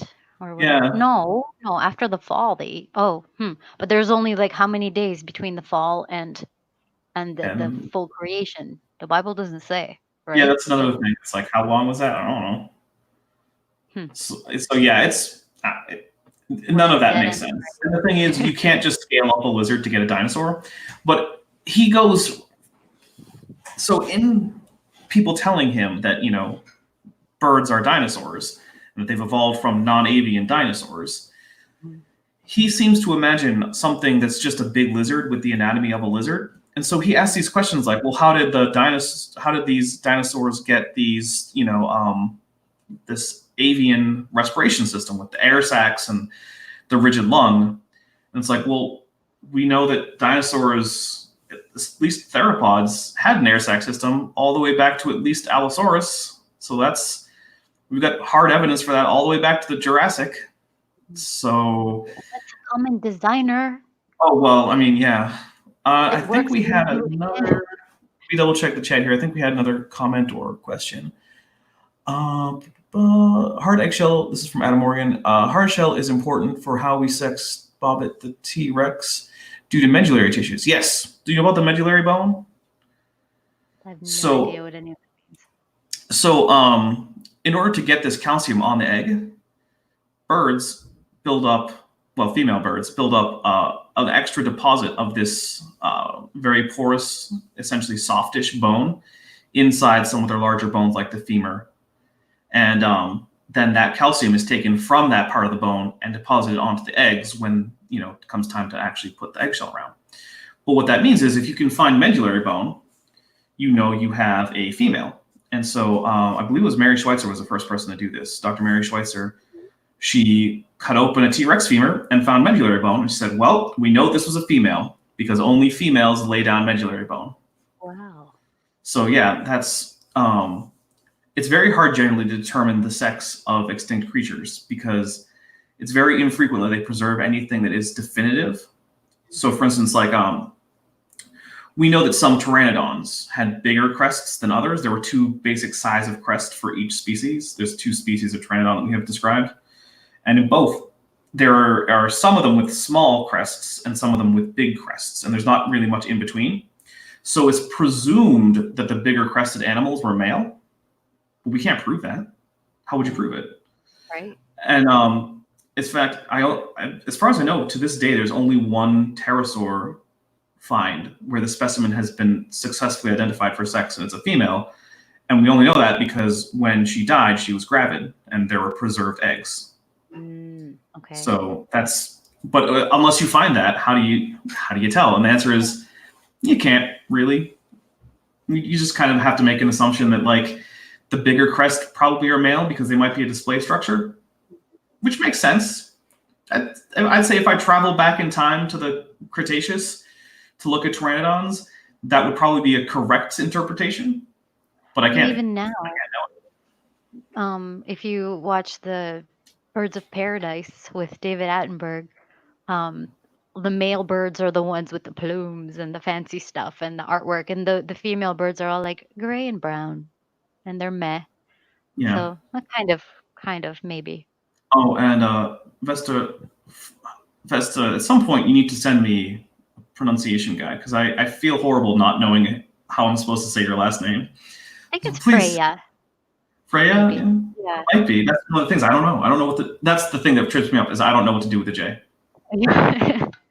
Frey. I think if it was Freja, it would be a G.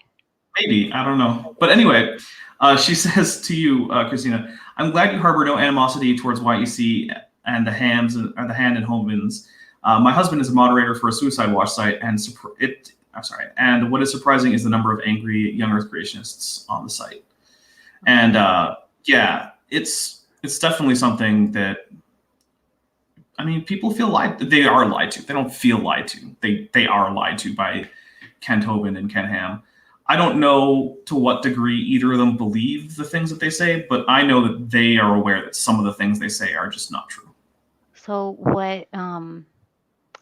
It's interesting that I come across as harboring no animosity, which I guess to a point I'm trying not to, because when I really think about this, it makes me really, really angry and makes my blood boil and just like, how could I have been so naive and stupid? But then looking back at, everything was in place for me to believe all this stuff, right? What does make, like, knowing that there are people who are calling into a suicide hotline who were taught this stuff, that makes me really mad. Yeah, that should not be happening. I try not to like lose my temper because, well, that has been a problem in the past. It's long in the past now, but that has been a problem for me. And so, yeah, I try not to become too worked up about it, but things like that really do. Oh, hold on. I believe there was I think Vesta just agreed with you that it's Vesta Freya. Okay. That was actually my initial inclination, but I was like, I don't know if that's true though. So I've been skirting around it. Well, thank you very much for letting me know, because you've been here for a long time, and every single time you're up, I'm like, I don't want to say your name wrong. Just first name basis. Yeah. Well, actually, I was talking to someone and I remember, my grandmother never once said my name right. Really? Yeah. Well, her native language is French, and my first name is Timothy. Okay. And there's no way that you're going to get Timothy out of a French woman's mouth. It's just not going to happen. How did she say it? Oh, she puts the TH and it's just a T. She always called me Timothy. Because the French. Yeah, they skip a bunch of words. They really do. Oh, well, she made sure that there was a sound for every letter. I mean, she didn't skip any of the consonants. She just couldn't do the th. Yeah, the th is really hard to do for Russian speakers too. You'll hear them say za. Yeah. Zalot is ar.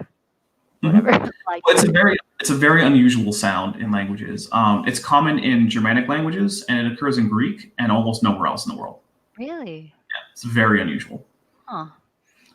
It comes up in Semitic languages too. Wow. So Arabic and Hebrew have a th sound. I don't know about like Ge'ez or any of the other Semitic languages, but no one speaks them anyway, so who cares? I guess. Or Somali. Is Somali Semitic? It doesn't matter. We're not here to talk about language families. I could go down a whole rabbit trail with that too. So, let's see. Cognitive bias seems to. I should be showing these things. Why am I not showing these things? I forget that I can even do that. Cognitive bias seems to allow them to believe just about anything that helps them justify their preconceptions, presuming creationists. And it is true. I feel like I have a fairly low amount of things like confirmation bias and things like that. Like I have been known to change my mind about very important things fairly easily, and it's just like I don't understand when people have such strong confirmation bias, but obviously people do. Yeah. Let's see.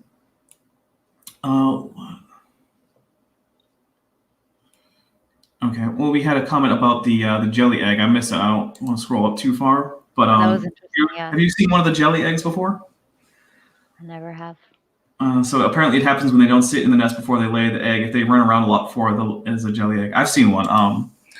Some friends of mine have a small farm in Western Washington, and they have a couple chicken flocks. They always have two flocks. One is older, and when they stop producing, they get turned into a meat flock, and then a new flock is put in to replace them. And then the other flock that was the younger flock is now the older flock that's getting ready for the chopping block. But I mean, hey, it's a farm. They're making money off of this. Yeah. So, but yeah, every once in a while they get a jelly egg, just no shell. And so, and Stephanie Wilson, J is a relatively new addition to our alphabet. This is very true, and has been added to Y in spelling a number of languages. Yes, yeah. So J is often the Y sound in a lot of other Germanic languages. It's really only the J sound in English because of French. Oh, okay. I have a friend whose name is Yana, and she's from Moldova. And her name, I've seen it spelled with J, Jana, with Y, Yana, and with an I, Iana. Yeah. So they're very similar, though. Yeah. The little sounds. Well, so the thing is, the letter J has a weird history in English. So it wasn't originally in English. If you look at Old English, the sound doesn't even occur. That isn't even a sound that was in Old English. So it comes in through Norman French as a je sound from a lot of French words, most notably things like the first person je for I. But the thing is that sound itself in French often actually comes from a consonantal I in Latin. Okay. So in Latin, the letter I was used for the y sound, but going into French, a lot of instances turned into a je sound. And then it got into English, and they started using that letter for that sound. And then as English evolved, a lot of the words with je in them ended up going to a hard j to contrast with ch, which was another consonant that English did have, but it didn't have the voiced contrast. So yeah. See, even language evolves. Actually, language evolves is really similar to biological evolution. You can see things like things are analogous to things like limited amounts of horizontal gene transfer happen with language borrowing. Languages divide into new groups that are called language families, but they're directly analogous to clades. So, for instance, English and German are both Germanic languages. But not just that, they're both West Germanic languages. And then there's also a group of Germanic languages that are all more closely related to each other than they are to other ones. And those are Norwegian, Swedish, Danish, Faroese. All of these all come from Old Norse. Whereas Frisian and English and Scots, if you want to count Scots as a separate language, which you can, I don't care, they all come from what's essentially Anglo-Saxon, which is that's slightly older than what we get for our first written accounts in Old English. And so you can tell where different things broke off. So modern Frisian broke off before the Anglo invasion of Great Britain.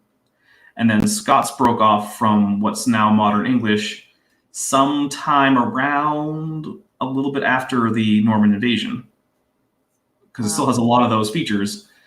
But yeah, so, and this is very similar to how we get biological cladograms. So we can say things like, gorillas split off from what would become chimpanzees and humans before those two split. And then after that split, chimpanzees and bonobos themselves split after they had split from what would end up being humans. Yeah. Got a question. Thanks.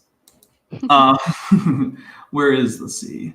A good theory asks, did you struggle with the Noah's Ark story while you were leaving YEC? That was a big one for me, actually. When the whole thing was dismantled, I don't know why that story in particular. It was easy to actually, he still argues for a flood, but a local flood. And there is evidence actually of pretty big local floods that would happen where like water would melt behind a glacier, and then eventually the glacier would break open and this water would come down. And there are a lot of stories that different people groups have about big floods that happen, and some people get saved on boats.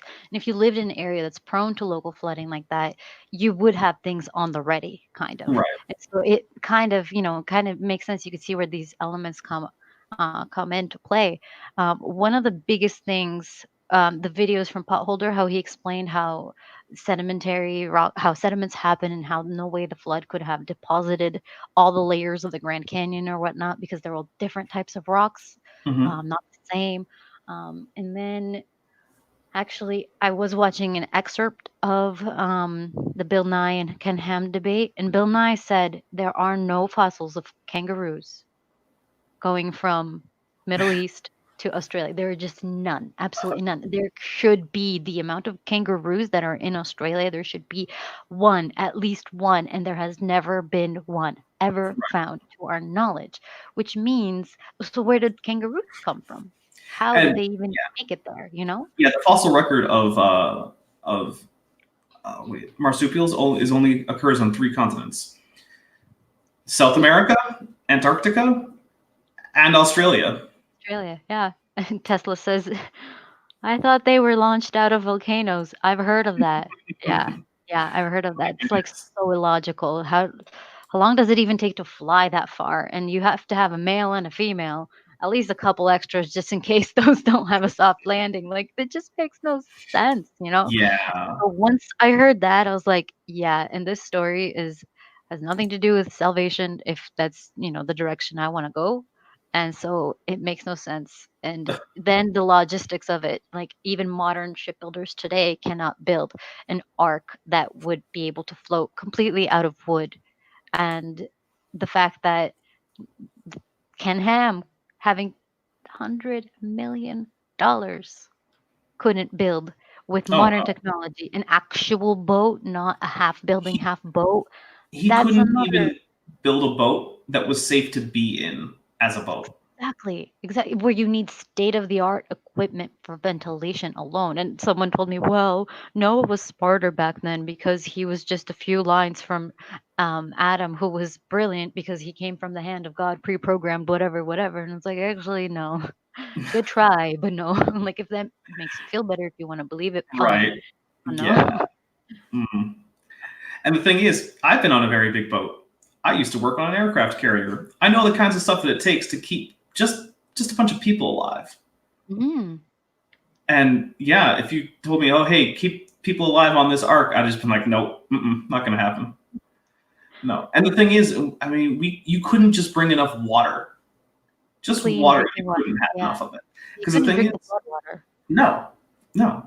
And so, like, do you have a distillery thing in there? Because I mean, that's how, like, in an aircraft carrier, we take ocean water and we get rid of the salt. We boil it. There's a multi-stage boiler. So we put it into a tank. We drop the pressure down to lower the boiling point. Then it boils and it goes into another tank where we put the pressure even lower and boil it again. And I believe it happens like 3 times, I think. It's been a while. Haven't been on an aircraft carrier in like, I don't know, a decade. But still. And even then, we have trouble keeping up. It's not easy, even when we're just getting the water from the ocean. People, you go through a lot of water. Yeah. And you can say, well, maybe they just didn't have to do laundry. Okay, I guess. Or they wash their clothes in the salt water, I guess, maybe. I don't know. But still, just drinking. How did they get out? There was only one window. Well, It according to AIG, they might have had a moon pool. So there you go. Oh, okay. But yeah. Well, but what about cooking their food? Yeah, You have gonna a fire start on a a wooden fire on boat? the boat. Yeah. I mean, it's damp, but still, sealed with pitch. Does pitch burn? Pitch. I think that pitch burns. So it depends on exactly what's meant by pitch. Is basically the answer. Exactly. So What is pitch? right, that's one of the things. I've heard people claim, and I don't know enough Hebrew to really check. Well, okay, I'm too lazy to get enough Hebrew to know whether or not the word being used refers specifically to petroleum pitch. I've heard people claim that it does. I don't know. That stuff is flammable, but it's not going to light on fire if you just, toss a match at it. You can't have petroleum pitch if the dinosaurs aren't dead, because dinosaurs are what gives us. Well, it's not mostly dinosaurs, but yeah. How would you get fossil fuels before fossils? I don't know. Exactly, because the flood laid down the fossils. Exactly, and including the coal. Yes. Yeah. So, hey, dead end again before we even started. Well, that's one of the reasons why I've heard people argue, and I'm fine with this argument, that the pitch is probably tree resin, which has also been called pitch in English, at least. I don't know about Hebrew. I don't really care. But if it was tree pitch, which is basically just, congealed tree sap, then that's probably not going to burn any more than the wood is. But still, the wood will burn. Mm-hmm. So, yeah, the whole... Illuminati done. Yep. Just one window. Damn, that's not good. No, it's really not. Very bad with so many animals. Oof. Right. And the thing is, you don't have to do a lot to check on this. Like, go into your car, open one window. Just sit there for a few minutes. Mm-hmm. Then just open the other window. Oh, open the window on like the opposite side. So like sit in your driver's seat, open the window, see how much airflow you get. There's gonna be some. Yeah. Then open the passenger side window and see how much more airflow you get. It's gonna be a lot more. Yeah. So like, could there have been a Noah and a Noah's Ark? Of course. Yeah. Could it have saved all of the animals then? Probably not. So if there was a flood, it was a local flood just specific to that area, and that story is told specific to that people because the Bible is written for us but not to us. And so that story, whether myth or legend or truth, it has an important moral, but it doesn't have to be true as in 100% happening to have a moral, I mean, if you said, hey, there was a big flood and a guy got his livestock on a boat and maybe some wild animals swam up to the boat to get out of the flood water, because that does happen. Animals do swim up to boats when they're in distress sometimes. Yeah. It's actually not hard to find. You can find footage of things like raccoons swimming up that are stuck in the water, swimming up to a boat and holding on, try and get a rest from all the flooding. I've seen that. That's true. I actually even saw something where an eagle flew into a guy's car when he opened the door during a storm and just kind of sat in there during the storm. And was like, there's this guy with an eagle in his car. And he's like, I don't know what to do. There's an eagle in my car. Okay, crazy storm, eh? Yeah, crazy storm. All right. Yeah. I mean, hey, if I were an eagle, I'd prefer to be in a car than out in the storm too. I think it was a hurricane. Yeah. But so that seems plausible to me. And also, another thing that seems plausible is people exaggerating this idea of this guy who survived a flood on a boat that he had and had brought his livestock with him. Yep. And knowing what we have now, people still exaggerate with Photoshop and doctoring of photos. And, this was thousands of years ago where people didn't understand natural processes as well as we do. So obviously there's a lot of things like lost in translation, kind of. How many BTUs would all those animals put out? I don't actually know the number, but it would be a lot. A lot. Yes. Yeah. Because one of the things that you got to remember is, we talk about like, oh, these animals are cold-blooded. Well, digestion produces heat, even if you're cold-blooded. Mm-hmm. It's just that animals that we call cold-blooded usually don't digest fast enough to put out enough heat to not have their core body temperature be more or less at their surrounding temperature. But if you put a whole big wall of lizards and you give them all food, they're going to heat up. So even these cold-blooded animals, quote unquote, are going to produce body heat. Every animal produces body heat. Yeah. So Man. yeah, Just talking about this like makes me realize how wrong the whole Ark encounter thing is, and it how is. how much Ken Ham lacks integrity in doing what he did with the Ark and getting all the money and tax stuff with the Ark. Yeah. And there's actually a documentary that's going to be aired on Monday on PBS called "We Believe in Dinosaurs." It kind of Oh, I've heard about that. Yeah. it's really good. I wish they got a little bit more into it, but it's good kind of introductory to Ken Ham and Arconomics, as Apologia calls it. Oh, lizard's fun. Actually, that reminds me. I gotta get my lizards. I had my place. My place was fumigated recently, so my lizards have been kind of not living here for a little bit. What do you And so have? I have 2 leopard geckos. Oh, I had a bearded dragon. Oh, I like beardies. I like beardies, but I don't really have room for a good sized terrarium for a bearded dragon because they need a lot more space than a leopard gecko. At least if you want to keep them in a healthy environment, which I do. Yeah. So yeah, my 2 little leopard geckos need to get their terraria back in the apartment and everything all nice and set up for them. I'll give them some extra food to say sorry for the miserable couple days. Let's see. Energy produced from such a flood would be about 10 to the 26 joules, which would actually boil the oceans and kill all life. Yeah, it's... That's another way to wipe everybody out. Let's not forget all that methane produced by those animals. Yep, there are numerous reasons that everyone would have suffocated to death.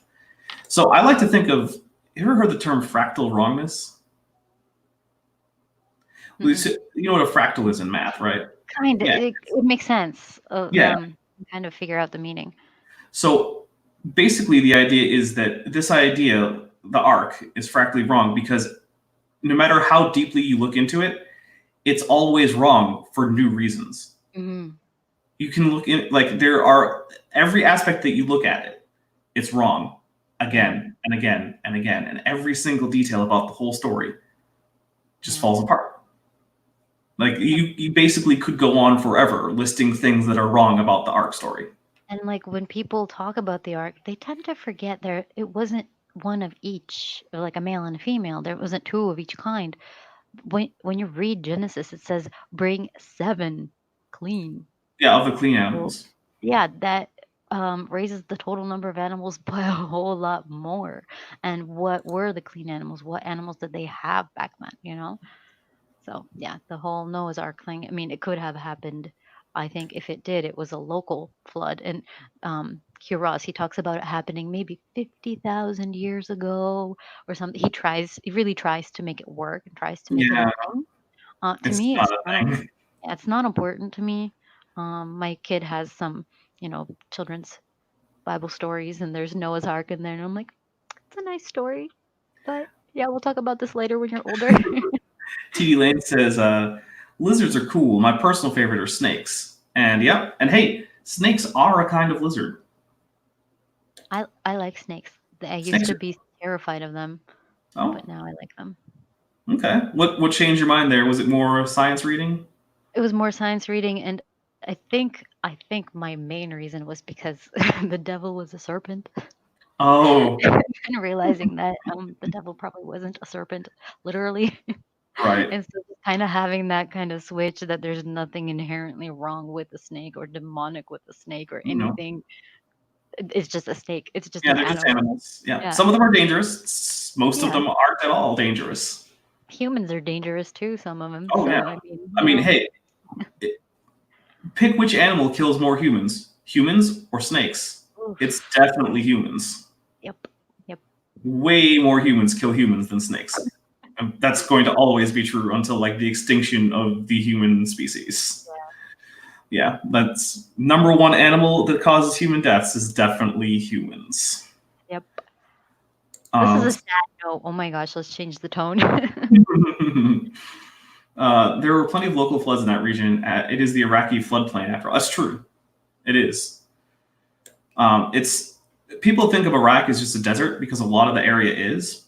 but water is a very dominant part of the ecosystem, and the rivers there flood irregularly but annually.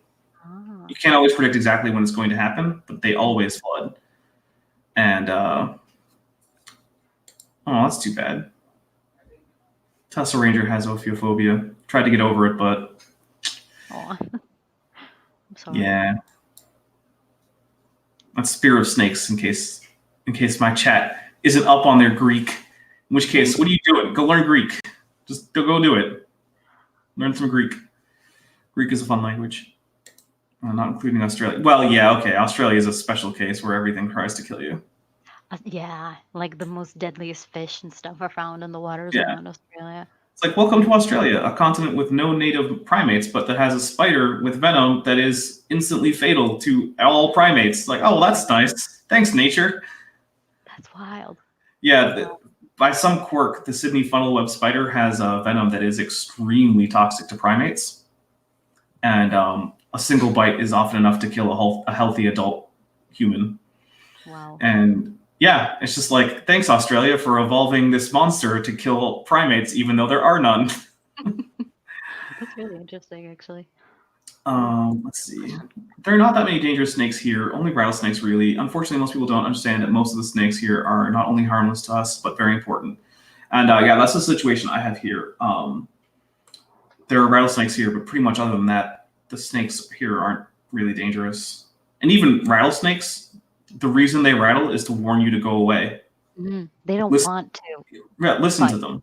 Right. Yeah. In fact, actually, even when that fails and they do bite, the initial bite in many cases doesn't actually inject venom, because it actually takes a while for a rattlesnake to build up a reserve of venom. They don't just have an infinite supply of it.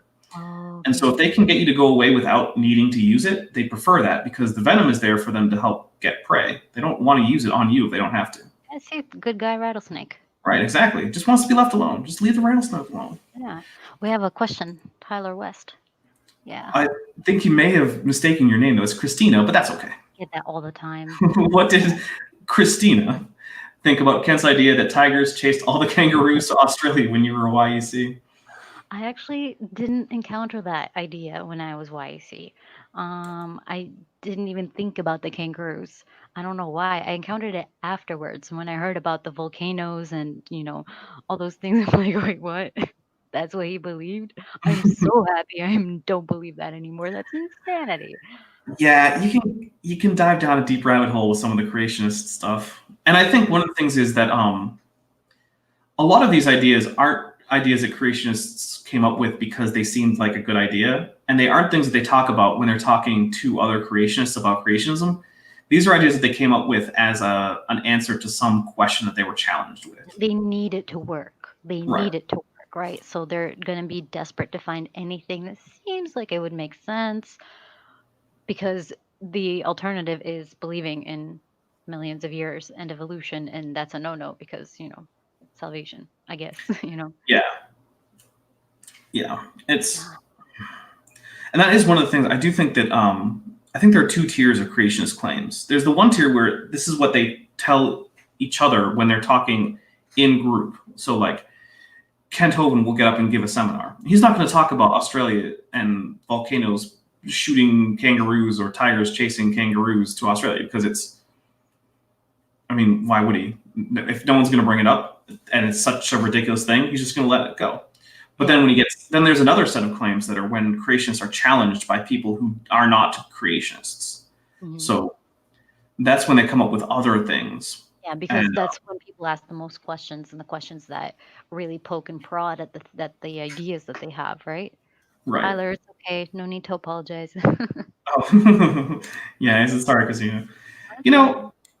There's nothing wrong with the name Katrina either. No, that's true. Perfectly good name. Just not yours. I have nothing with Katrina's. All right. Well, it's been about 2 hours, and that's usually where I like to call things. So I'll just give some quick channel news on my side. Let's see. After we go off air, I'm going to be setting up the last episode of Creationism and the Big Bang. or wait, is it the last or the second to last? It's going to be the next one, whichever one it is. It's either going to be the second to last or the last episode of Creation and the Big Bang. I'm going to set that up to premiere Saturday at 2 p.m. Eastern. Kent with Bent is going to be happening this Sunday. I believe it's going to be at noon or 1. I had to double check with Bent about that because I don't remember. But we're going to be continuing with, we're going through the Kent Hovind lecture series, by the way. We're on the 4th one. So, yeah, have you ever seen a Kent with Bent? No. It's very different to this. So my friend Ben comes on, and his screen name is Bent Hovind. No relation. The no relation is in the screen name. Okay. And so we watch Kent Hovind stuff, and we do just kind of a live debunk, and it's fairly lighthearted. It's a really fun thing to do, actually. It is. Well, I have a bottle of wine set aside for this because You need that. I need some wine for that. I don't know. Ben stays sober for the whole thing. I don't know how he does it. I don't know how he does it. But anyway, yeah, I drink a bit, and it's not a super serious thing. We're here to have fun. You know, we talk with the chat, we laugh about things. Sometimes we bring on another guest. We've had Cheshire Vic, another YouTuber, has been on. We've had Erica, who has a channel, Gutsa Gibbon. She does a lot of especially primate stuff because she's studying primatology right now. Mm. She's doing her master's in primatology over in London. So she's come on to help. We've had I think we've had Eric Viertaler on. He has a channel, Eric Viertaler 92. So yeah, we hang out and have a few drinks and laugh at how stupid Kent Hovind can be. And then I act angry, even though I really never get angry because I'm having too much fun, but I act angry for effect. So there you go. There's a little inside view audience. I'm not usually actually angry.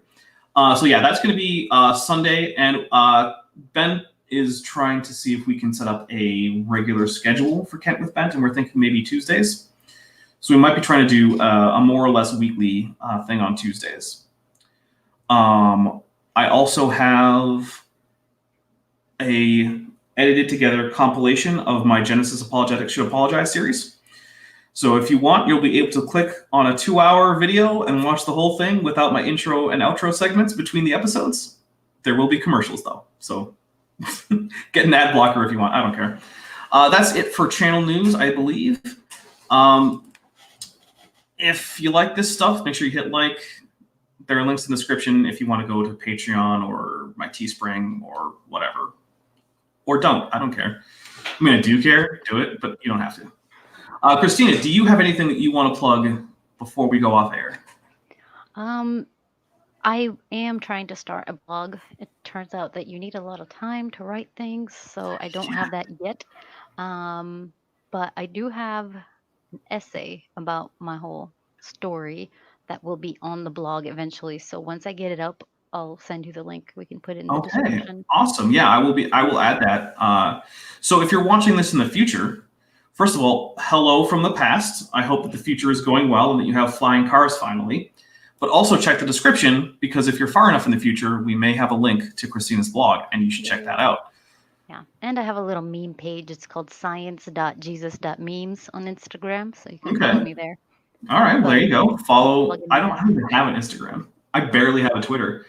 I literally only got Twitter because I have a YouTube channel, and it's my Twitter for the YouTube channel. I don't do anything else with it. So, yeah, follow me on Twitter, guys. I'm at dinosaur_dapper for some reason. Will do.